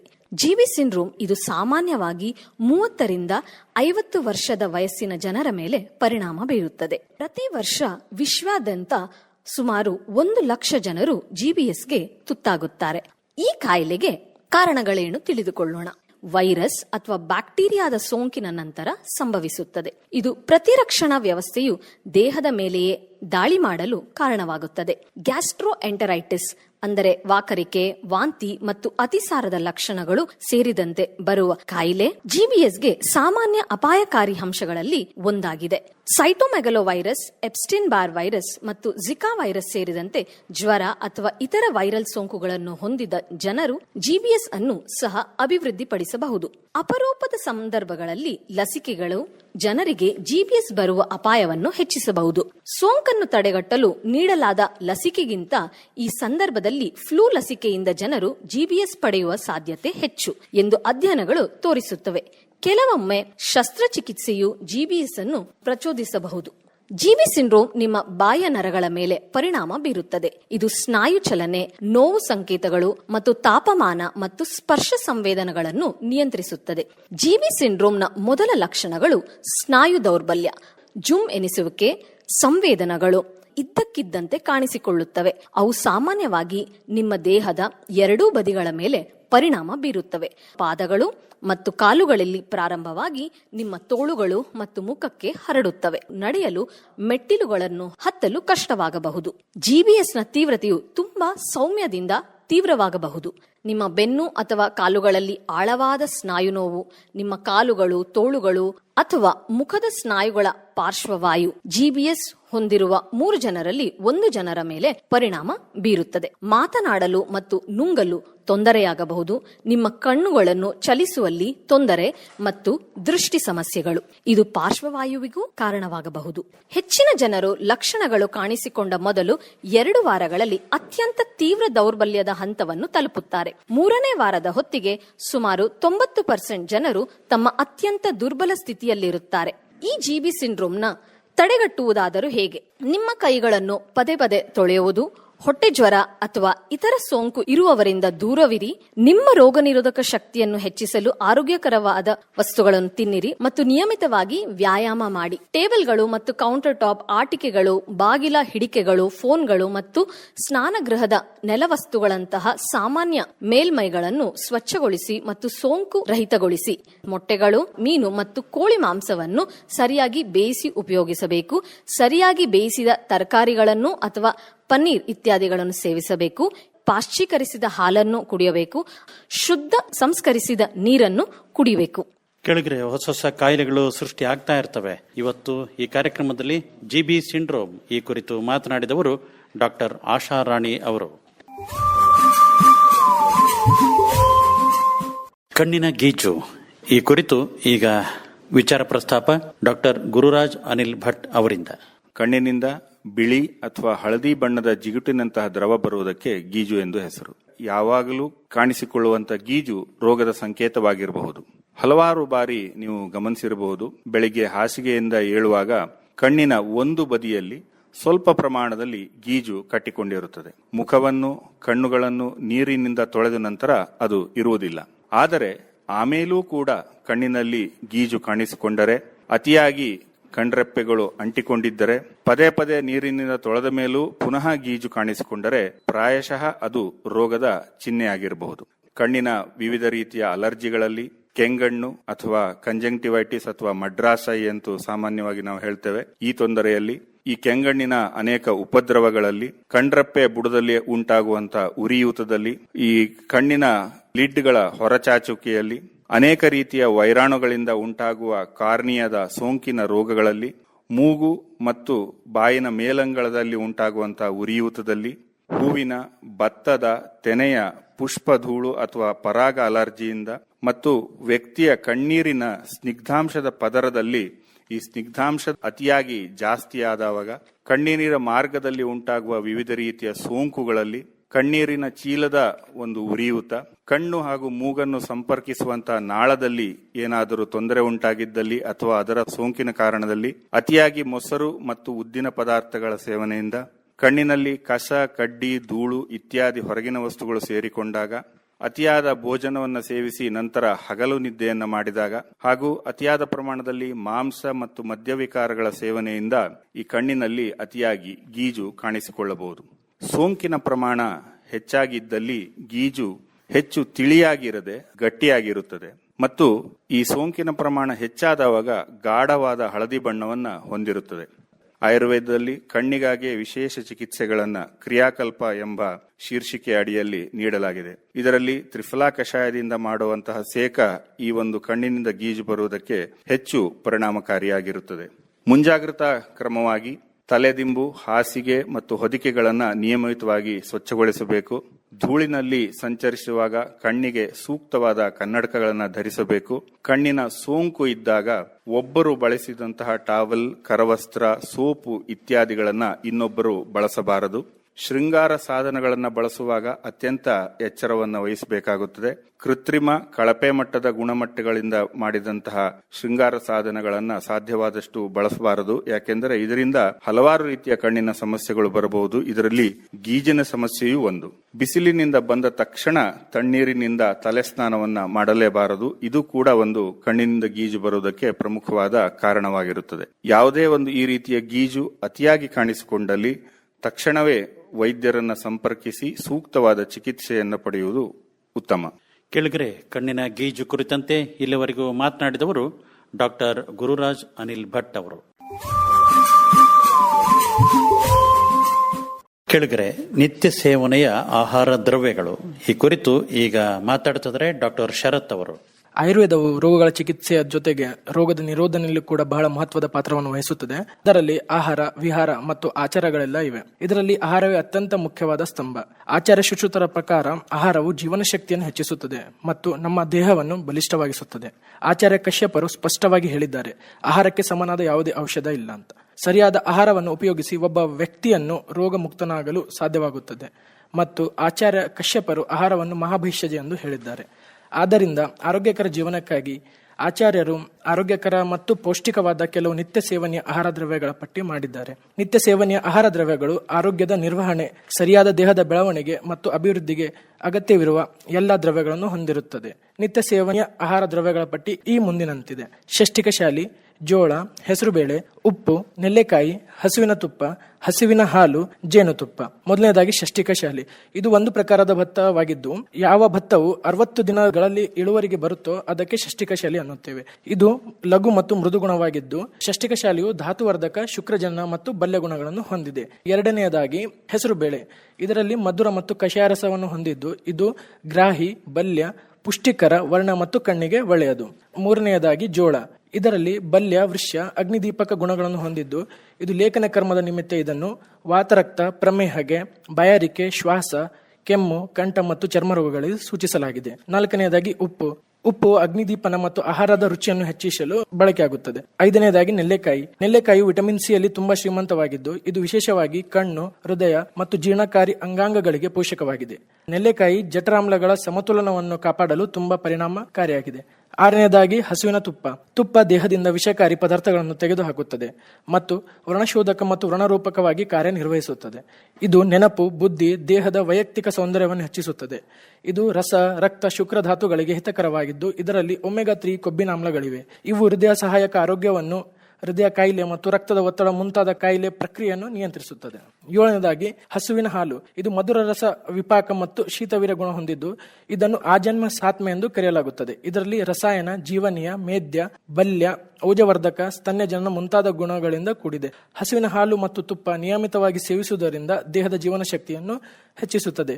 ಎಂಟನೇದಾಗಿ ಜೇನುತುಪ್ಪ. ಜೇನುತುಪ್ಪ ಕಷಾಯ, ಮಧುರ ರಸ, ರೂಕ್ಷ ಗುಣ ಮತ್ತು ಮಧುರ ವಿಪಾಕ ಮತ್ತು ಶೀತವೀರ್ಯ ಗುಣವನ್ನು ಹೊಂದಿದೆ. ಇದು ರಕ್ತಪಿತ್ತಹರ, ವಾತರಕ್ತ, ಸಂದನೀಯ, ಶೋಧನ, ರೋಪಣ, ಲೇಖನ ಮತ್ತು ವಾಜಿಕರ ಗುಣಗಳನ್ನು ಹೊಂದಿದೆ. ಈ ಹಿಂದೆ ಹೇಳಿದಂತೆ ಎಲ್ಲ ನಿತ್ಯ ಸೇವನೆಯ ಆಹಾರಗಳು ದಿನನಿತ್ಯ ಜೀವನದಲ್ಲಿ ಪೋಷಣೆಯ ಮಹತ್ವವನ್ನು ಸೂಚಿಸುತ್ತದೆ. ಈ ಎಲ್ಲ ಆಹಾರಗಳು ಸುಲಭವಾಗಿ ಜೀರ್ಣಿಸುತ್ತದೆ ಮತ್ತು ದೇಹವನ್ನು ಆಮ ಎಂದರೆ ಜೀರ್ಣವಾಗದ ಆಹಾರ ರಚನೆಗಾಗಿ ಸಂರಕ್ಷಿಸುತ್ತದೆ. ಈ ನಿತ್ಯ ಸೇವನೆಯ ಆಹಾರಗಳು ಆರೋಗ್ಯಕ್ಕೆ ಪ್ರಯೋಜನಕಾರಿ, ಉತ್ತಮ ಪೌಷ್ಟಿಕ ಮೌಲ್ಯವನ್ನು ಹೊಂದಿವೆ. ನಿತ್ಯ ಸೇವನೆಯ ದ್ರವ್ಯಗಳು ಆರೋಗ್ಯಕರ ಜೀವನವನ್ನು ನಿರ್ವಹಿಸಲು ಮತ್ತು ಮುಂಬರುವ ರೋಗವನ್ನು ತಡೆಯಲು ಮಹತ್ವದ ಪಾತ್ರವನ್ನು ವಹಿಸುತ್ತದೆ. ಧನ್ಯವಾದಗಳು. ನಿತ್ಯ ಸೇವನೆ ಆಹಾರ ದ್ರವ್ಯಗಳು ಈ ಕುರಿತು ಇಲ್ಲಿವರೆಗೂ ಮಾತನಾಡಿದವರು ಡಾಕ್ಟರ್ ಶರತ್ ಅವರು. ಪಂಚಕರ್ಮ ಚಿಕಿತ್ಸೆ ಈ ಬಗ್ಗೆ ಮಾತಾಡ್ತಿದ್ದಾರೆ ಡಾಕ್ಟರ್ ಅಪೂರ್ವ ಎಡಿ. ಆಯುರ್ವೇದದ ಪ್ರಮುಖ ಚಿಕಿತ್ಸೆಯಾದ ಪಂಚಕರ್ಮ ಚಿಕಿತ್ಸೆಯು ದೇಹ, ಮನಸ್ಸು ಹಾಗೂ ಆತ್ಮವನ್ನು ಸಮತೋಲನವಾಗಿ ಕಾಪಾಡಿಕೊಳ್ಳುವ ಗುರಿ ಹೊಂದಿದೆ.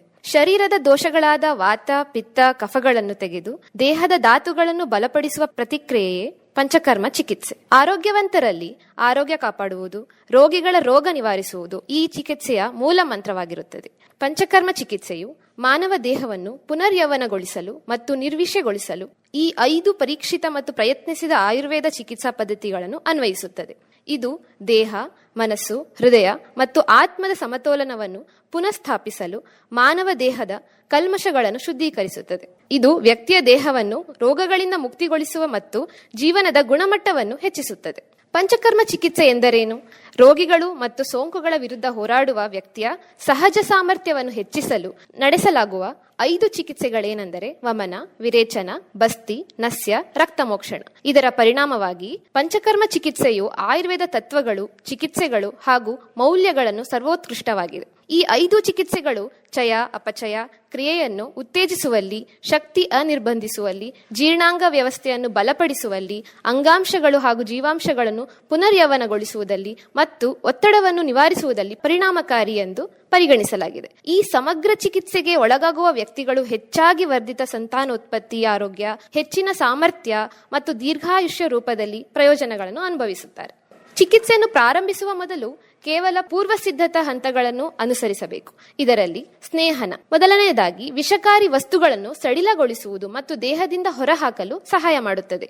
ಎರಡನೆಯದಾಗಿ ಸ್ವೇದನ ಅಂದರೆ ಬೆವರುವುದು, ವಿಷವನ್ನು ಕರಗಿಸಿ ದೇಹದಿಂದ ಸುಲಭವಾಗಿ ಹೊರಹಾಕುವ ಗುರಿಗಳನ್ನು ಹೊಂದಿದೆ. ನಂತರ ಪ್ರಧಾನ ಕರ್ಮಗಳು. ಮೊದಲನೆಯದಾಗಿ ವಮನ, ಕಫ ಪ್ರಚೋದಿಸುವ ಸಮಯದಲ್ಲಿ, ವಸಂತ ಕಾಲದಲ್ಲಿ ಕೊನೆಯ ಅಥವಾ ಬೇಸಿಗೆಯ ಆರಂಭದ ಅವಧಿಯಲ್ಲಿ ಈ ಪಂಚಕರ್ಮ ಚಿಕಿತ್ಸೆಯನ್ನು ಬಳಸುತ್ತಾರೆ. ಎರಡನೆಯದಾಗಿ ವಿರೇಚನ, ಈ ಶುದ್ಧೀಕರಣ ಚಿಕಿತ್ಸೆಯನ್ನು ಯಕೃತ್, ಕರುಳು ಮತ್ತು ಪಿತ್ತಕೋಶದ ಸಂಬಂಧಿಸಿದ ಕಾಯಿಲೆಗಳಿಗೆ ಚಿಕಿತ್ಸೆ ನೀಡಲಾಗುವುದು. ಜೀರ್ಣಾಂಗ ವ್ಯವಸ್ಥೆಯನ್ನು ಸ್ವಚ್ಛಗೊಳಿಸಲು ಮತ್ತು ಹೊಟ್ಟೆಯಲ್ಲಿ ಸಂಗ್ರಹವಾದ ವಿಷಕಾರಿ ವಸ್ತುಗಳನ್ನು ಹೊರಹಾಕಲು ಶುದ್ಧೀಕರಣಗಳನ್ನು ನೀಡುತ್ತೇವೆ. ಮೂರನೆಯದಾಗಿ ಬಸ್ತಿ, ವಾಯು ಪ್ರಾಬಲ್ಯದ ಕಾಯಿಲೆಗಳನ್ನು ಗುಣಪಡಿಸಲು ಬಸ್ತಿ ಚಿಕಿತ್ಸೆಯನ್ನು ಹೆಚ್ಚಾಗಿ ನೀಡಲಾಗುತ್ತದೆ. ಇದರಲ್ಲಿ ನೈಸರ್ಗಿಕ ಕಷಾಯಗಳ ರೂಪದಲ್ಲಿ ಗಿಡಮೂಲಿಕೆ ಎನಿಮಾ ರೂಪದಲ್ಲಿ ತಯಾರಿಸಲಾಗುತ್ತದೆ. ನಾಲ್ಕನೆಯದಾಗಿ ನಸ್ಯ, ಈ ಚಿಕಿತ್ಸೆಯು ನರವೈಜ್ಞಾನಿಕ ಅಸ್ವಸ್ಥತೆಗಳು, ಉಸಿರಾಟದ ಕಾಯಿಲೆಗಳು, ನಿದ್ರೆ ಅಸ್ವಸ್ಥತೆಗಳು, ಕೂದಲಿನ ಸಮಸ್ಯೆಗಳು, ದೀರ್ಘಕಾಲದ ರೈನೈಟಿಸ್ ಹಾಗೂ ಸೆರೆಬ್ರಲ್ ನೋವನ್ನು ಗುಣಪಡಿಸಲು ಗುರಿಯನ್ನು ಹೊಂದಿದೆ. ಐದನೆಯದಾಗಿ ರಕ್ತ ಮೋಕ್ಷಣ, ಉತ್ತಮ ಸಮಯ ಬೇಸಿಗೆಯ ಅಂತ್ಯದಿಂದ ಶರತ್ಕಾಲದ ಆರಂಭದವರೆಗೆ ಅವಧಿ. ಈ ರೋಗಿಯ ದೇಹದಿಂದ ಅಶುದ್ಧ ರಕ್ತವನ್ನು ಹೊರಹಾಕಲು ಈ ಚಿಕಿತ್ಸೆಯನ್ನು ಅನ್ವಯಿಸುತ್ತೇವೆ. ಇದರಿಂದ ಪಿತ್ತ ಕಾಯಿಲೆಗಳಿಂದ ಪರಿಹಾರ ಪಡೆಯಬಹುದಾಗಿರುತ್ತದೆ. ಪಂಚಕರ್ಮವು ಕೇವಲ ದೈಹಿಕ ನಿರ್ವಿಷೀಕರಣ ಪ್ರಕ್ರಿಯೆ ಅಲ್ಲ, ಬದಲಾಗಿ ದೇಹ, ಮನಸ್ಸು ಎರಡರಲ್ಲೂ ಸಮತೋಲನ ಮತ್ತು ಸಾಮರಸ್ಯದ ಕಡೆಗೆ ಸಮಗ್ರ ಪ್ರಯಾಣವಾಗಿದೆ. ಇದು ಆಳವಾದ ಚಿಕಿತ್ಸೆ ಮತ್ತು ಪುನರ್ಯೌವನಗೊಳಿಸುವಿಕೆಯನ್ನು ನೀಡುತ್ತದೆ. ಇದು ನಮ್ಮ ಆಧುನಿಕ ವೇಗದ ಜಗತ್ತಿನಲ್ಲಿ ಅಮೂಲ್ಯವಾದ ಚಿಕಿತ್ಸೆಯಾಗಿದೆ. ನೀವು ದೀರ್ಘಕಾಲೀನ ಯೋಗಕ್ಷೇಮವನ್ನು ಉತ್ತೇಜಿಸುವ ಪರಿವರ್ತನಾತ್ಮಕ ಅನುಭವವನ್ನು ಬಯಸಿದರೆ ಪಂಚಕರ್ಮವು ನೀವು ಹುಡುಕುತ್ತಿರುವ ಪ್ರಾಚೀನ ಜ್ಞಾನವಾಗಿದೆ. ಪಂಚಕರ್ಮ ಚಿಕಿತ್ಸೆ ಕುರಿತು ಇಲ್ಲಿವರೆಗೂ ಮಾತನಾಡಿದವರು ಡಾಕ್ಟರ್ ಅಪೂರ್ವ ಎ.ಡಿ. ಅವರು. ಕೇಳಿದ್ರೆ ಬೇಸಿಗೆಯಲ್ಲಿ ಆರೋಗ್ಯ ರಕ್ಷಣೆ ಈ ಕುರಿತು ಈಗ ಮಾತಾಡ್ತಿದ್ದಾರೆ ಡಾಕ್ಟರ್ ಮಹೇಶ್ ಹೀರೂಲಾಲ್ ಅವರು. ಈಗಾಗಲೇ ಬೇಸಿಗೆ ಪ್ರಾರಂಭವಾಗಿದ್ದು ತಾಪಮಾನ ಏಪ್ರಿಲ್ ಮತ್ತು ಮೇ ತಿಂಗಳಲ್ಲಿ ಇನ್ನೂ ಹೆಚ್ಚಾಗುವ ಮುನ್ಸೂಚನೆಗಳಿವೆ. ಈ ಬೇಸಿಗೆ ಮತ್ತು ಅತಿಯಾದ ತಾಪಮಾನ ನಮ್ಮ ಆರೋಗ್ಯದ ಮೇಲೆ ಹಲವು ವ್ಯತಿರಿಕ್ತ ಪರಿಣಾಮಗಳನ್ನು ಬೀರುತ್ತವೆ. ಹಾಗಾಗಿ ಇದರ ಬಗ್ಗೆ ಮುನ್ನೆಚ್ಚರಿಕೆಗಳನ್ನು ತೆಗೆದುಕೊಳ್ಳುವುದು ಅತ್ಯಗತ್ಯ. ಬೇಸಿಗೆಯಲ್ಲಿ ಮುಖ್ಯವಾಗಿ ದೇಹದ ದೌರ್ಬಲ್ಯತೆ ಮತ್ತು ಉಷ್ಣಾಘಾತ, ಹೀಟ್ ಎಕ್ಸಾಷನ್ ಮತ್ತು ಹೀಟ್ ಸ್ಟ್ರೋಕ್ ಅಂತ ಏನು ಹೇಳ್ತೀವಿ, ಅದು ಆಗುವ ಸಾಧ್ಯತೆಗಳು ಹೆಚ್ಚಾಗಿರುತ್ತವೆ. ಈ ಹೀಟ್ ಎಕ್ಸಾಷನ್ ಅಲ್ಲಿ ಅತಿ ಹೆಚ್ಚು ಬೆವರುವಿಕೆ, ತಲೆನೋವು, ತಲೆಸುತ್ತು, ವೇಗವಾದ ಹೃದಯ ಮಿಡಿತ ಕಂಡುಬಂದರೆ, ಈ ಉಷ್ಣಾಘಾತದಲ್ಲಿ ದೇಹದ ತಾಪಮಾನ 40 ಡಿಗ್ರಿಗಿಂತ ಹೆಚ್ಚಾಗಿ ಕಣ್ಣಿಗೆ ಕತ್ತಲು ಆವರಿಸುವುದು, ವಾಂತಿ ಹಾಗೂ ಇದು ಅಂಗಾಂಗ ವೈಫಲ್ಯಗಳನ್ನು ಸಹ ಮಾಡಬಹುದು. ಬೇಸಿಗೆಯಲ್ಲಿ ಅತಿಯಾದ ಬೆವರುವಿಕೆಯಿಂದ ದೇಹದಲ್ಲಿ ನೀರಿನ ಕೊರತೆ ಉಂಟಾಗಿ ನಿರ್ಜಲೀಕರಣ, ಡಿಹೈಡ್ರೇಷನ್ ಆಗುವ ಸಂಭವ ಇರುತ್ತದೆ. ಇದರಿಂದ ದೇಹದಲ್ಲಿ ದೌರ್ಬಲ್ಯತೆ, ಅತಿಯಾದ ಬಾಯಾರಿಕೆ, ತಲೆಸುತ್ತು, ಕಡಿಮೆ ಮೂತ್ರ ವಿಸರ್ಜನೆ ಆಗುವ ಸಾಧ್ಯತೆಗಳಿರುತ್ತವೆ. ಈ ಬೇಸಿಗೆಯಲ್ಲಿ ಬಿಸಿಲಿಗೆ ಹೋಗುವುದರಿಂದ ಸನ್ಬರ್ನ್ ಅಥವಾ ಚರ್ಮದ ಉರಿಯೂತ ಕಾಣುವ ಸಾಧ್ಯತೆಗಳಿರುತ್ತವೆ. ಚರ್ಮ ಕೆಂಪಾಗುವುದು, ಉರಿ ಕಾಣಿಸಿಕೊಳ್ಳುವುದು ಈ ಚರ್ಮ ಸಮಸ್ಯೆಗಳಲ್ಲಿ ಕಾಣಸಿಗುತ್ತವೆ. ಅತಿಯಾದ ಬೆವರಿನ ಕಾರಣ ಚರ್ಮದಲ್ಲಿ ಫಂಗಲ್ ಇನ್ಫೆಕ್ಷನ್ ಹೆಚ್ಚಾಗುವ ಸಂಭವವಿರುತ್ತದೆ. ಬೇಸಿಗೆ ಕಾಲದಲ್ಲಿ ಇನ್ನೊಂದು ಅತಿ ಹೆಚ್ಚಾಗಿ ಕಾಣುವ ಆರೋಗ್ಯ ಸಮಸ್ಯೆ ಎಂದರೆ ವಾಂತಿ ಮತ್ತು ಬೇದಿ. ಬೇಸಿಗೆಯಲ್ಲಿ ನೀರಿನ ಕೊರತೆ ಮತ್ತು ಫುಡ್ ಪಾಯ್ಸನಿಂಗ್ ಆಗುವುದರಿಂದ ಹೊಟ್ಟೆ ನೋವು, ವಾಂತಿ, ಬೇದಿ ಹೆಚ್ಚಾಗಿ ಕಾಣಿಸಿಕೊಳ್ಳುವುದು. ಈ ಬೇಸಿಗೆಯಲ್ಲಿ ವಾಯು ಮಾಲಿನ್ಯ ಮತ್ತು ವಾತಾವರಣದಲ್ಲಿ ಧೂಳು ಹೆಚ್ಚಾಗುವುದರಿಂದ ಶ್ವಾಸಕೋಶ ಸಂಬಂಧಿ ಕಾಯಿಲೆಗಳಾದ ಅಸ್ತಮಾ, ಅಲರ್ಜಿಗಳು ಮತ್ತು ಉಸಿರಾಟದ ತೊಂದರೆಗಳು ಉಲ್ಬಣವಾಗುತ್ತವೆ. ಅಷ್ಟೇ ಅಲ್ಲದೆ ಬೇಸಿಗೆಯಲ್ಲಿ ಸೂರ್ಯನ ತೀವ್ರ ಬೆಳಕಿನ ಕಾರಣ ಮತ್ತು ಅತಿಯಾದ ಉಷ್ಣಾಂಶದ ಕಾರಣ ಕಂಜಂಕ್ಟಿವೈಟಿಸ್ ಅಥವಾ ಫೋಟೋಕೆರಟೈಟಿಸ್ ಆಗುವ ಸಾಧ್ಯತೆಗಳಿರುತ್ತವೆ.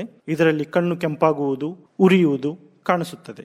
ಇವುಗಳನ್ನು ತಡೆಗಟ್ಟಲು ಕೆಲವು ಮುನ್ನೆಚ್ಚರಿಕೆಗಳನ್ನು ವಹಿಸಿಕೊಳ್ಳುವುದು ಅತ್ಯಗತ್ಯ. ಬೇಸಿಗೆಯಲ್ಲಿ ಅತಿ ಹೆಚ್ಚು ನೀರನ್ನು ಕುಡಿಯಿರಿ. ಹಗುರವಾದ, ತೆಳುವಾದ, ಗಾಳಿ ಆಡುವಂತಹ ಬಟ್ಟೆಗಳನ್ನು ಧರಿಸಿ. ಆದಷ್ಟು ಖಾದಿ ಬಟ್ಟೆ ಅಥವಾ ಕಾಟನ್ ಬಟ್ಟೆಗಳು ಉತ್ತಮ. ಮಧ್ಯಾಹ್ನ ಸುಮಾರು 10 ರಿಂದ 4 ಗಂಟೆಯವರೆಗೆ ಬಿಸಿಲಿನಿಂದ ರಕ್ಷಣೆಯನ್ನು ಪಡೆದುಕೊಳ್ಳಿ. ಈ ಬೇಸಿಗೆಯಲ್ಲಿ ತುಂಬ ಜನರು ಕೆಲವು ತಪ್ಪು ಮಾಹಿತಿಗಳನ್ನು ಹೊಂದಿದ್ದಾರೆ. ಅತಿಯಾದ ಐಸ್ ಕೋಲ್ಡ್ ಡ್ರಿಂಕ್ಸ್ ಅಂದರೆ ಫ್ರಿಡ್ಜ್ನಲ್ಲಿಟ್ಟಿರುವ ಕೆಲವು ಪಾನೀಯಗಳನ್ನು ಬಳಸುವುದು ಉತ್ತಮ ಎಂದು ತಿಳಿದುಕೊಂಡಿದ್ದಾರೆ.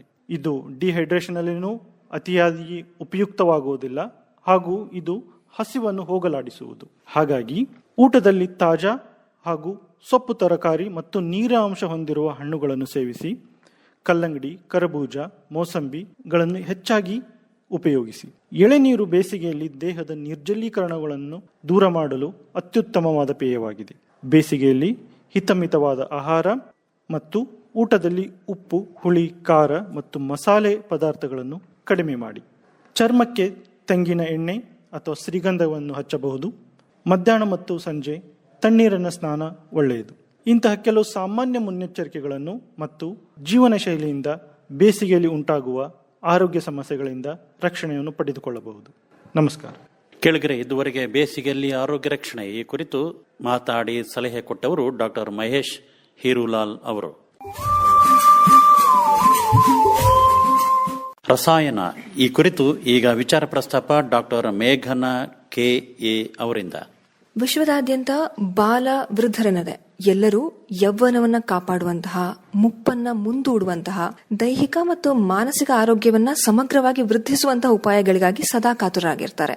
ಈ ನಿಟ್ಟಿನಲ್ಲಿ ಹಲವಾರು ಸಂಶೋಧನೆಗಳು ಜಾರಿಯಲ್ಲಿದ್ದು ಸರ್ವೇ ಸಾಮಾನ್ಯರು ಹಲವಾರು ಅಭ್ಯಾಸಗಳ ತಂತ್ರಗಳ ಮೊರೆ ಹೋಗ್ತಾರೆ. ಆಯುರ್ವೇದದ ಮೂಲ ಉದ್ದೇಶ ಏನು? ಸ್ವಸ್ಥಸ್ಯ ಸ್ವಾಸ್ಥ್ಯ ರಕ್ಷಣಂ ಆತುರಸ್ಯ ವಿಕಾರ ಪ್ರಶಮನಂ, ಅಂದ್ರೆ ಆರೋಗ್ಯವಂತರ ಆರೋಗ್ಯವನ್ನ ಕಾಪಾಡುವಂತಹದ್ದು ಮತ್ತು ಅನಾರೋಗ್ಯದಿಂದ ಬಳಲ್ತಾ ಇರುವಂತವರ ಬಾಧೆಯನ್ನ ದೂರಗೊಳಿಸುವಂತದ್ದು. ಇದರಲ್ಲಿ ಆರೋಗ್ಯವಂತರ ಆರೋಗ್ಯವನ್ನ ಕಾಪಾಡುವುದು ಅಥವಾ ವೃದ್ಧಿಸುವಲ್ಲಿ ರಸಾಯನದ ಪಾತ್ರ ಮಹತ್ತರವಾಗಿರುತ್ತೆ. ರಸಾಯನ ಆಯುರ್ವೇದದ ಒಂದು ಅಂಗವಾಗಿದ್ದು ಜರ ಅಂದ್ರೆ ಮುಪ್ಪನ್ನ ತಡೆಯುವುದರಲ್ಲಿ, ಮೇಧಾಶಕ್ತಿಯನ್ನ ವೃದ್ಧಿಸುವುದರಲ್ಲಿ ಮತ್ತು ಬಲವೃದ್ಧಿಗಾಗಿ ಇರುವಂತಹ ವಿಶೇಷ ಸಾಧನವಾಗಿರುತ್ತೆ. ಬಾಲ್ಯ ಅಥವಾ ಯೌವನದಿಂದಲೇ ಹಲವಾರು ಮಾರ್ಗದಲ್ಲಿ ಅಂದರೆ ಔಷಧಿಯಾಗಿ ಅಥವಾ ಆಹಾರವಾಗಿ, ವ್ಯಾಯಾಮವಾಗಿ ಈ ರಸಾಯನವನ್ನ ಅಳವಡಿಸಿಕೊಳ್ಳಬಹುದಾಗಿದೆ. ಇದರಲ್ಲಿ ಹಲವಾರು ತರಗಳಿದ್ದು, ಒಂದು ಆಜಸ್ರಿಕ ರಸಾಯನ ಅಂತ ಹೇಳ್ತೀವಿ. ಹಾಲು, ತುಪ್ಪ, ಜೇನು, ನೆಲ್ಲಿಕಾಯಿ ಈ ತರ ಆಹಾರ ರೂಪಿಯಾಗಿ ರಸಾಯನಗಳನ್ನ ಬಳಸಬಹುದಾಗಿದ್ದು ಇವು ಬಲವರ್ಧನೆಯಲ್ಲಿ ಪ್ರಮುಖ ಪಾತ್ರವನ್ನು ವಹಿಸ್ತವೆ. ಇನ್ನು ಅಶ್ವಗಂಧ, ಬಲ, ತ್ರಿಫಲ, ಹರಿತಕಿ, ಚವನಪ್ರಾಶ, ಬ್ರಹ್ಮರಸಾಯನ ಈ ತರ ಔಷಧ ರೂಪಿ ರಸಾಯನಗಳಿದ್ದು ರೋಗ ನಿರೋಧಕ ಶಕ್ತಿಯನ್ನ ಹೆಚ್ಚಿಸುವುದರಲ್ಲಿ ಮತ್ತು ಅಕಾಲಿಕ ಮುಪ್ಪನ್ನ ತಡೆಯುವುದರಲ್ಲಿ ಸಹಾಯಕವಾಗಿರುತ್ತೆ. ಈ ಬ್ರಾಹ್ಮಿ, ಶಂಖಪುಷ್ಪಿ, ಮಂಡುಕಪರ್ಣಿ ಇವುಗಳು ಬುದ್ಧಿಯನ್ನ ಚುರುಕಾಗಿಸುವಂತಹದ್ದು ಮತ್ತು ಜ್ಞಾಪಕ ಶಕ್ತಿಯನ್ನ ವೃದ್ಧಿಸುವಂತಹದ್ದು. ಇವುಗಳನ್ನು ನಾವು ಮೇಧ್ಯ ರಸಾಯನ ಅಂತ ಕರಿತೀವಿ. ಇನ್ನು ಸೌಂದರ್ಯವರ್ಧನೆಗಾಗಿ ಶ್ರೀಕಾಮ್ಯ ರಸಾಯನಗಳು ಅಂತ ಇರ್ತವೆ. ಯಷ್ಟಿ ಮಧು, ಚಂದನ, ಹರಿದ್ರ, ಭೃಂಗರಾಜ ಇವುಗಳನ್ನ ಸೌಂದರ್ಯವರ್ಧನೆಗಾಗಿ ನಾವು ಬಳಸ್ತೀವಿ ರಸಾಯನ ರೂಪಿಯಾಗಿ. ಇನ್ನು ಹಲವಾರು ರೋಗಕ್ಕೆ ಸಂಬಂಧಿಸಿದಂತೆ ರಸಾಯನಗಳನ್ನ ಬಳಸುವಂತಹ ಪದ್ಧತಿ ಆಯುರ್ವೇದದಲ್ಲಿದೆ. ಈಗ ಉಸಿರಾಟದ ತೊಂದರೆ ಏನು, ಆಸ್ತಮಾ, ಶ್ವಾಸ ಅನ್ನುವಂತಹ ರೋಗಗಳಿರಬಹುದು, ಅಥವಾ ಅನಿಮಿಯಾ, ಪಾಂಡು ಅಂತ ಏನ್ ಹೇಳ್ತೀವಿ ಅದಿರಬಹುದು, ಸರ್ವೇ ಸಾಮಾನ್ಯವಾಗಿ ಕಂಡು ಬರುವಂತಹ ಮಧುಮೇಹ ರೋಗ ಇರಬಹುದು, ಹೃದ್ರೋಗ ಇರಬಹುದು, ಅಥವಾ ಚರ್ಮ ಸಂಬಂಧಿ ಕಾಯಿಲೆಗಳಿರಬಹುದು. ಇವುಗಳಿಗೆ ಆಯಾ ರೋಗಗಳಿಗೆ ತಕ್ಕಂತೆ ರಸಾಯನಗಳನ್ನ ಪ್ರಯೋಗ ಮಾಡುವಂತಹ ಪದ್ಧತಿ ಆಯುರ್ವೇದದಲ್ಲಿದೆ. ಇವುಗಳನ್ನ ನೈಮಿತ್ತಿಕ ರಸಾಯನ ಅಂತ ಕರಿತೀವಿ. ಹೀಗೆ ವಿವಿಧ ಉದ್ದೇಶ ಸಾಧನೆಗಾಗಿ ವಿವಿಧ ಪ್ರಕಾರದ ರಸಾಯನಗಳಿದ್ದು ವೈದ್ಯರೊಂದಿಗೆ ಸಮಾಲೋಚನೆಯ ನಂತರ ಅವುಗಳ ದೈನಂದಿನ ಪ್ರಮಾಣವನ್ನು ಮತ್ತು ಸೇವಿಸುವ ಅವಧಿಯನ್ನು ನಿಗದಿಗೊಳಿಸಿಕೊಂಡು ರಸಾಯನವನ್ನ ಅಭ್ಯಾಸ ಮಾಡುವುದು ಉತ್ತಮ. ನಮಸ್ಕಾರ. ರಸಾಯನ ಕುರಿತು ಮಾತನಾಡಿದವರು ಶ್ರೋತೃಗಳೇ ಡಾಕ್ಟರ್ ಮೇಘನಾ ಕೆ.ಎ. ಅವರು. ಭುಜದ ನೋವು ಅಥವಾ ಅಪಭಾವುಕ ಈ ಕುರಿತು ಈಗ ವಿಷಯಗಳನ್ನ ಪ್ರಸ್ತಾಪ ಮಾಡುತ್ತಿದ್ದಾರೆ ಡಾಕ್ಟರ್ ಪ್ರಜ್ವಲ್ ಕುಮಾರ್ ಬಿ ಶಿವನಗೌಡರ್.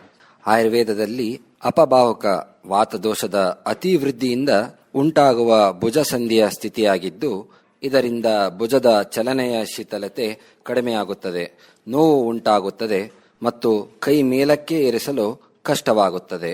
ಅಪಭಾವುಕದ ಪ್ರಮುಖ ಕಾರಣಗಳು: ವಾತ ದೋಷದ ಹೆಚ್ಚಳ, ಮರಮಭಂಗ, ಮಧುಮೇಹ, ಅಧಿಕ ಶ್ರಮ, ಹಾರ್ಮೋನ್ಗಳ ವ್ಯತ್ಯಾಸ. ಭಾರತದಲ್ಲಿ 30 ರಿಂದ 60 ವರ್ಷ ವಯಸ್ಸಿನವರು, ವಿಶೇಷವಾಗಿ ಮಹಿಳೆಯರು ಈ ರೋಗಕ್ಕೆ ಹೆಚ್ಚು ತುತ್ತಾಗುತ್ತಾರೆ. ಒಟ್ಟಾರೆ ಜನಸಂಖ್ಯೆಯ 2 ರಿಂದ 5% ಜನರಿಗೆ ಈ ಸಮಸ್ಯೆ ಕಾಣಿಸಿಕೊಳ್ಳುತ್ತದೆ. ಯಾರು ಹೆಚ್ಚು ಅಪಾಯಕ್ಕೆ ಒಳಗಾಗುತ್ತಾರೆ? 40 ವರ್ಷಕ್ಕಿಂತ ಮೇಲ್ಪಟ್ಟವರು, ಮಧುಮೇಹಿಗಳು, ಐಟಿ ವೃತ್ತಿಯ ಕೀಬೋರ್ಡ್ ಬಳಕೆದಾರರು, ಕೂಲಿ ಕೆಲಸ ಮತ್ತು ಜಿಮ್ ಲೋಡೆತ್ತುವರು. ಆಯುರ್ವೇದದ ದೃಷ್ಟಿಯಿಂದ ಚಿಕಿತ್ಸೆ: ಔಷಧಿಗಳು: ರಾಸನಾದಿ ಕಷಾಯ, ಮಹಾವಾತ ವಿಧ್ವಂಸ ಮತ್ತು ಬೃಹತ್ವಾತ ಚಿಂತಾಮಣಿ ಮುಂತಾದ ಔಷಧಿಗಳು ಇವೆ. ಪಂಚಕರ್ಮದ ಚಿಕಿತ್ಸೆಗಳು: ಅಭ್ಯಂಗ, ತಿಲತೈಲ, ಮಹಾನಾರಾಯಣ ತೈಲ, ಸ್ವೇದನ, ಬಸ್ತಿ. ನಸ್ತ್ಯ ಚಿಕಿತ್ಸೆ: ಯೋಗ ಮತ್ತು ವ್ಯಾಯಾಮಗಳು: ಗೋಮುಖಾಸನ, ಭುಜಂಗಾಸನ, ಪಶ್ಚಿಮೋತ್ತಾಸನ. ಆಹಾರದ ನಿಯಮಗಳು: ವಾತನಾಶಕ ಆಹಾರ, ಶೀತ, ಉಂಡಿ, ತುಪ್ಪ, ದ್ರವ ಪದಾರ್ಥಗಳನ್ನು ಸೇವಿಸಿ. ಮುನ್ನೆಚ್ಚರಿಕೆಗಳು: ಭುಜದ ಚಲನೆ ಕಾಪಾಡಿಕೊಳ್ಳಿ, ಶೀತದ ವಾತಾವರಣದಿಂದ ದೂರವಿರಿರಿ, ಸ್ಥಿರ ಮೌಲಿಕ ವ್ಯಾಯಾಮ ಮಾಡಿ, ನಿತ್ಯವಾಗಿ ತೈಲ್ ಮಸಾಜ ಮಾಡಿ, ನಿತ್ಯ ನಸ್ಯ ಚಿಕಿತ್ಸೆ ಪಡೆದುಕೊಳ್ಳಿ. ಆಹಾರದಲ್ಲಿ ಸ್ವಯಂ ವಾತಕಾರಕ ಆಹಾರ ತಪ್ಪಿಸಿ. ಭುಜದ ನೋವು ಅಥವಾ ಅಪಭಾವುಕ ಈ ಕುರಿತು ಇಲ್ಲಿವರೆಗೂ ಮಾತನಾಡಿದವರು ಡಾಕ್ಟರ್ ಪ್ರಜ್ವಲ್ ಕುಮಾರ್ ಬಿ ಶಿವನಗೌಡರ್ ಅವರು. ಕೇಳಿದ್ರೆ ಇಂದಿನ ಕಾರ್ಯಕ್ರಮದಲ್ಲಿ ಮೊಸರು ಮತ್ತು ಮಜ್ಜಿಗೆ ಬಳಕೆ ಕುರಿತು ಡಾಕ್ಟರ್ ಗೋವಿಂದ ಶರ್ಮಾ ಅವರು ಮಾತನಾಡ್ತಿದ್ದಾರೆ. ಭೋಜನಾಂತೆ ಪಿಬೇತ್ ತಕ್ರಂ ಎಂಬ ಉಕ್ತಿ ಸಂಸ್ಕೃತದಲ್ಲಿದೆ. ಅಂದ್ರೆ ಊಟದ ಕೊನೆಯಲ್ಲಿ ಮಜ್ಜಿಗೆ ಸೇವಿಸಿ ಎನ್ನುವುದೇ ಇದರ ಅರ್ಥ. ಆದ್ರೆ ಹೆಚ್ಚಿನ ಜನರಿಗೆ ಒಂದು ಕಲ್ಪನೆ ಇದೆ. ಅದೇನೆಂತಂದ್ರೆ ಮೊಸರಿಗೆ 2ರಷ್ಟು ಅಥವಾ ಇನ್ನು ಹೆಚ್ಚೇ ನೀರು ಸೇರಿಸಿ ಅದಕ್ಕೊಂದಿಷ್ಟು ಕೊತ್ತಂಬರಿ ಸೊಪ್ಪು, ಉಪ್ಪು, ಶುಂಠಿ ಇತ್ಯಾದಿಗಳನ್ನು ಬೆರೆಸಿ ಜೋರಾಗಿ ಸೌಟಾಡಿಸಿದ್ರೆ ನೀರಾಗಿ ಕಾಣಿಸಿದ್ರೆ ಅದೇ ಮಜ್ಜಿಗೆ ಅಂತ ಹೇಳಿ. ಆಯುರ್ವೇದ ಗ್ರಂಥಗಳು ಏನು ಹೇಳ್ತವೆ ಅನ್ನೋದನ್ನ ಇವತ್ತು ತಿಳಿದುಕೊಳ್ಳೋಣ. ಹಾಲಿಗೆ ಹೆಪ್ಪು ಹಾಕಿ ಒಂದು ರಾತ್ರಿ ಇಟ್ಟಾಗ ಮೊಸರಾಗುತ್ತೆ, ನಮಗೆಲ್ಲರಿಗೂ ಗೊತ್ತೇ ಇದೆ. ಮೊಸರನ್ನು ಕಡಿದು ಬೆಣ್ಣೆಯನ್ನು ತೆಗೆದಾಗ ಸಿಗುವ ಪದಾರ್ಥವೇ ಮಜ್ಜಿಗೆ. ಮೊಸರು ತಂಪಾದ ಪದಾರ್ಥ ಎಂದೇ ಎಲ್ಲರೂ ತಿಳಿಯುತ್ತಾರೆ. ಆದರೆ ಶರೀರದ ಮೇಲೆ ಮೊಸರು ಮಾಡುವ ಪರಿಣಾಮಗಳನ್ನು ಆಧರಿಸಿ ಆಯುರ್ವೇದ ಗ್ರಂಥಗಳು ಅದನ್ನು ಸ್ನಿಗ್ಧ ಹಾಗೂ ಉಷ್ಣ ಎಂದು ಗುರುತಿಸುತ್ತಾರೆ. ಈ ಎರಡೂ ಪರಸ್ಪರ ವಿರೋಧಿ ಗುಣಗಳು. ಮೊಸರು ರುಚಿಕರವಾದರೂ ಶರೀರಕ್ಕೆ ಪಥ್ಯವಲ್ಲ. ಅದರಲ್ಲೂ ನಕ್ತಂ ದಧಿನ ಭುಂಜೀತ ಅಂದರೆ ರಾತ್ರಿ ಹೊತ್ತು ಮೊಸರನ್ನು ಬಳಸಲೇಬಾರದು ಎಂದು ಆಯುರ್ವೇದ ಗ್ರಂಥಗಳಲ್ಲಿ ಹೇಳಲಾಗಿದೆ. ಅದೇ ಮೊಸರನ್ನು ಕಡಿದು ಬೆಣ್ಣೆ ಬೇರ್ಪಡಿಸಿದಾಗ ಸ್ನಿಗ್ಧ ಗುಣವು ಬೇರ್ಪಟ್ಟು ಅದು ರೂಕ್ಷವಾಗುತ್ತದೆ. ಅಂದರೆ ಉದ್ದೇಶಪೂರ್ವಕವಾಗಿ ನಾವು ಎರಡು ವಿರೋಧಿಗಳನ್ನು ಬೇರ್ಪಡಿಸುತ್ತೇವೆ. ಹಾಗೆಂದ ಮಾತ್ರಕ್ಕೆ ಮಜ್ಜಿಗೆ ಶೀತಲವೆಂದು ಅರ್ಥವಲ್ಲ. ಮಜ್ಜಿಗೆಯೂ ಉಷ್ಣವೇ. ಬಿಸಿಲಲ್ಲಿ ಬಳಲಿ ಬಂದವರಿಗೆ ಫ್ರಿಡ್ಜ್ನಲ್ಲಿ ಇಟ್ಟಿರುವಂತಹ ತಣ್ಣನೆ ಮಜ್ಜಿಗೆಯನ್ನು ಕೊಡುವಾಗ ದಯವಿಟ್ಟು ಖಂಡಿತವಾಗಿ ಒಂದ್ಸಲ ಯೋಚಿಸಿ. ಮಜ್ಜಿಗೆ ಒಗರು ಮತ್ತು ಹುಳಿ ಮಿಶ್ರಿತವಾದ ರುಚಿಕರವಾದ ಸುವಸ್ತು. ಆದ್ಯಂ ಮಧುರಮಶ್ನೀಯಾತ್ ಅಂದರೆ ಊಟದ ಪ್ರಾರಂಭದಲ್ಲಿ ಸಿಹಿಯಾದ ವಸ್ತುಗಳಿಂದ ಊಟ ಪ್ರಾರಂಭಿಸಿದರೆ ಆಹಾರ ಸೇವನೆಯ ಕೊನೆಯಲ್ಲಿ ಕಷಾಯ ರಸ ಪ್ರಧಾನವಾದ ಮಜ್ಜಿಗೆಯು ಅಮೃತಪ್ರಾಯ. ಮಜ್ಜಿಗೆ ನಮ್ಮ ಜೀರ್ಣಾಂಗವನ್ನು ಉತ್ತೇಜಿಸಿ ಆಹಾರ ಪಚನೆಗೆ ಸಹಕರಿಸುತ್ತದೆ. ಹಾಗಾಗಿ ಊಟದ ಅಂತ್ಯದಲ್ಲಿ ಮಜ್ಜಿಗೆ ಸೇವನೆ ಸೂಕ್ತ. ಇಂತಹ ಮಜ್ಜಿಗೆಯನ್ನು ಸಹ ವಿಭಾಗಿಸಿ ನಮ್ಮ ಪೂರ್ವಜರು ವಿವರಿಸಿದ್ದಾರೆ. ಕಡೆದ ಮೊಸರನ್ನು ಬೆಣ್ಣೆ ಸೇರ್ಪಡಿಸದೆ ಉಪಯೋಗಿಸುವುದು. ಇನ್ನೊಂದು ನೀರನ್ನು ಸೇರಿಸದೆ ಕಡಿದಂತಹ ಮಜ್ಜಿಗೆ. ಮೂರನೇ ಭಾಗ ಅಂದ್ರೆ ಕಾಲು ಭಾಗ ನೀರು ಸೇರಿಸಿ ಕಡೆದು ಬೆಣ್ಣೆಯನ್ನು ತೆಗೆದಿರುವಂತಹ ಮಜ್ಜಿಗೆ. ನಾಲ್ಕನೇ ತರದ ಮಜ್ಜಿಗೆ ಅಂದ್ರೆ ಅರ್ಧ ಭಾಗ ನೀರು ಸೇರಿಸಿ ಕಡೆದು ಬೆಣ್ಣೆಯನ್ನು ತೆಗೆದಿರುವಂತಹ ಮಜ್ಜಿಗೆ. ಕೊನೆಯದು 5ನೇ ತರದ ಒಂದು ಮಜ್ಜಿಗೆಯನ್ನು ಹೇಳಿದರೆ ಅದಕ್ಕೆ ಚಚಿಕ ಅಂತ ಹೆಸರು. ಒಂದು ಬಾರಿ ಬೆಣ್ಣೆ ತೆಗೆದ ನಂತರ ಮತ್ತೆ ಅದಕ್ಕೆ ನೀರನ್ನು ಸೇರಿಸಿ ಕಡೆದು ತೆಗೆದಿರುವಂತಹ ಮಜ್ಜಿಗೆ. ಹೀಗೆ 5 ರೀತಿಯ ಮಜ್ಜಿಗೆಗಳನ್ನು ಆಯುರ್ವೇದ ಗ್ರಂಥಗಳಲ್ಲಿ ವಿವರಿಸಿದ್ದಾರೆ. ಆಯುರ್ವೇದ ಗ್ರಂಥಗಳಲ್ಲಿ ಒಂದಾದ ಚರಕ ಸಂಹಿತೆಯಲ್ಲಿ ಮಜ್ಜಿಗೆಯ ಹಲವಾರು ಗುಣಗಳನ್ನು ವರ್ಣಿಸಲಾಗಿದೆ. ಕರುಣಿನ ಹಾಗೂ ಜೀರ್ಣಾಂಗದಲ್ಲಿ ಉಂಟಾಗುವ ಅಜೀರ್ಣ, ಭೇದಿ, ಮೂಲವ್ಯಾಧಿ, ಆಮದೋಷ ಇತ್ಯಾದಿಗಳನ್ನು ಮಜ್ಜಿಗೆಯು ಗುಣಪಡಿಸುವುದಾಗಿ ಹೇಳಲಾಗಿದೆ. ವ್ಯಾಯಾಮರಹಿತ ವ್ಯಕ್ತಿಗಳಲ್ಲಿ ಅತಿಯಾದ ಸಕ್ಕರೆ ಹಾಗೂ ಜಿಡ್ಡಿನ ಅಂಶಗಳ ಬಳಕೆಯಿಂದ ಬರುವ ಮೇದೋ ರೋಗಗಳಲ್ಲಿ ಮಜ್ಜಿಗೆ ಉತ್ತಮ. ರಕ್ತನಾಳಗಳಲ್ಲಿ ಲೇಪಿತವಾಗಿರುವಂತಹ ಕೊಬ್ಬನ್ನ ಇದು ತೆಗೆದುಹಾಕುತ್ತೆ. ಮಜ್ಜಿಗೆಯನ್ನು ಹಿಪ್ಪಲಿ, ಕಾಳುಮೆಣಸು, ಉಪ್ಪು ಇತ್ಯಾದಿಗಳೊಂದಿಗೆ ಬೆರೆಸಿ 1 ವಾರ ಜರಡಿಯಲ್ಲಿಟ್ಟು ತಯಾರು ಮಾಡುವಂತಹ ತಕ್ರಾರಿಷ್ಟ ಎಂಬ ಔಷಧಿಯೂ ಸಹ ಗ್ರಹಣಿ ಎಂಬ ಜೀರ್ಣಾಂಗ ಸಂಬಂಧಿ ಕಾಯಿಲೆಯಲ್ಲಿ ಪ್ರಯೋಜನಕಾರಿ. ಕೈಲಾಸೆ ಯದಿ ತಕ್ರಮಸ್ತಿ ಗಿರೀಶಃ ಕಿಂ ನೀಲಕಂಠೋ ಭವೇತ್ ಎಂಬ ಸಂಸ್ಕೃತ ಉಕ್ತಿ ಹೊಂದಿದೆ. ಅಂದರೆ ಕೈಲಾಸದಲ್ಲಿ ಮಜ್ಜಿಗೆ ಸಿಗುತ್ತಿದ್ದರೆ ಶಿವನು ನೀಲಕಂಠನಾಗುತ್ತಿರಲಿಲ್ಲ ಎನ್ನಲಾಗಿದೆ. ಆದ್ದರಿಂದ ಶ್ರೋತೃಗಳು ಮೊಸರಿಗೆ ನೀರನ್ನು ಸೇರಿಸಿ ಮಜ್ಜಿಗೆ ಎಂದು ಕರೆಯದೆ ಕಡೆದು ಬೆಣ್ಣೆ ತೆಗೆದ ಮಜ್ಜಿಗೆಯನ್ನು ಸೇವಿಸಿ ಆರೋಗ್ಯವಂತ ಬಾಳಂದು ಬಾಳಲಿ ಎಂಬುದೇ ಈ ಸಂಚಿಕೆಯ ಆಶಯ. ಮೊಸರು ಮತ್ತು ಮಜ್ಜಿಗೆಯ ಬಳಕೆ ಈ ಕುರಿತು ಇಲ್ಲಿಯವರೆಗೂ ಮಾತನಾಡಿದವರು ಡಾಕ್ಟರ್ ಗೋವಿಂದ ಶರ್ಮಾ ಅವರು. ಇದುವರೆಗೆ ಆಯುರ್ವೇದದ ಸುಲಭದ ಪರಿಣಾಮಕಾರಿ ಸಲಹೆಗಳನ್ನು ನೀಡುವ ಕಾರ್ಯಕ್ರಮ ಆರೋಗ್ಯ ಧರ್ಮ ಮೂಡಿಬಂತು. ಕಾರ್ಯಕ್ರಮದ ನಿರ್ಮಾಣ ವಿಜಯ್ ಅಂಗಡಿ. ಕಾರ್ಯಕ್ರಮವನ್ನ ಪ್ರಾಯೋಜಿಸಿದವರು ಶ್ರೀ ಧರ್ಮಸ್ಥಳ ಮಂಜುನಾಥೇಶ್ವರ ಆಯುರ್ವೇದ ಕಾಲೇಜು ಮತ್ತು ಆಸ್ಪತ್ರೆ, ತಣ್ಣೀರು ಹಳ್ಳ, ಹಾಸನ. ಇದು ಹಾಸನ ಆಕಾಶವಾಣಿಯ ಆರೋಗ್ಯ ಮಾರ್ಗದರ್ಶಿ.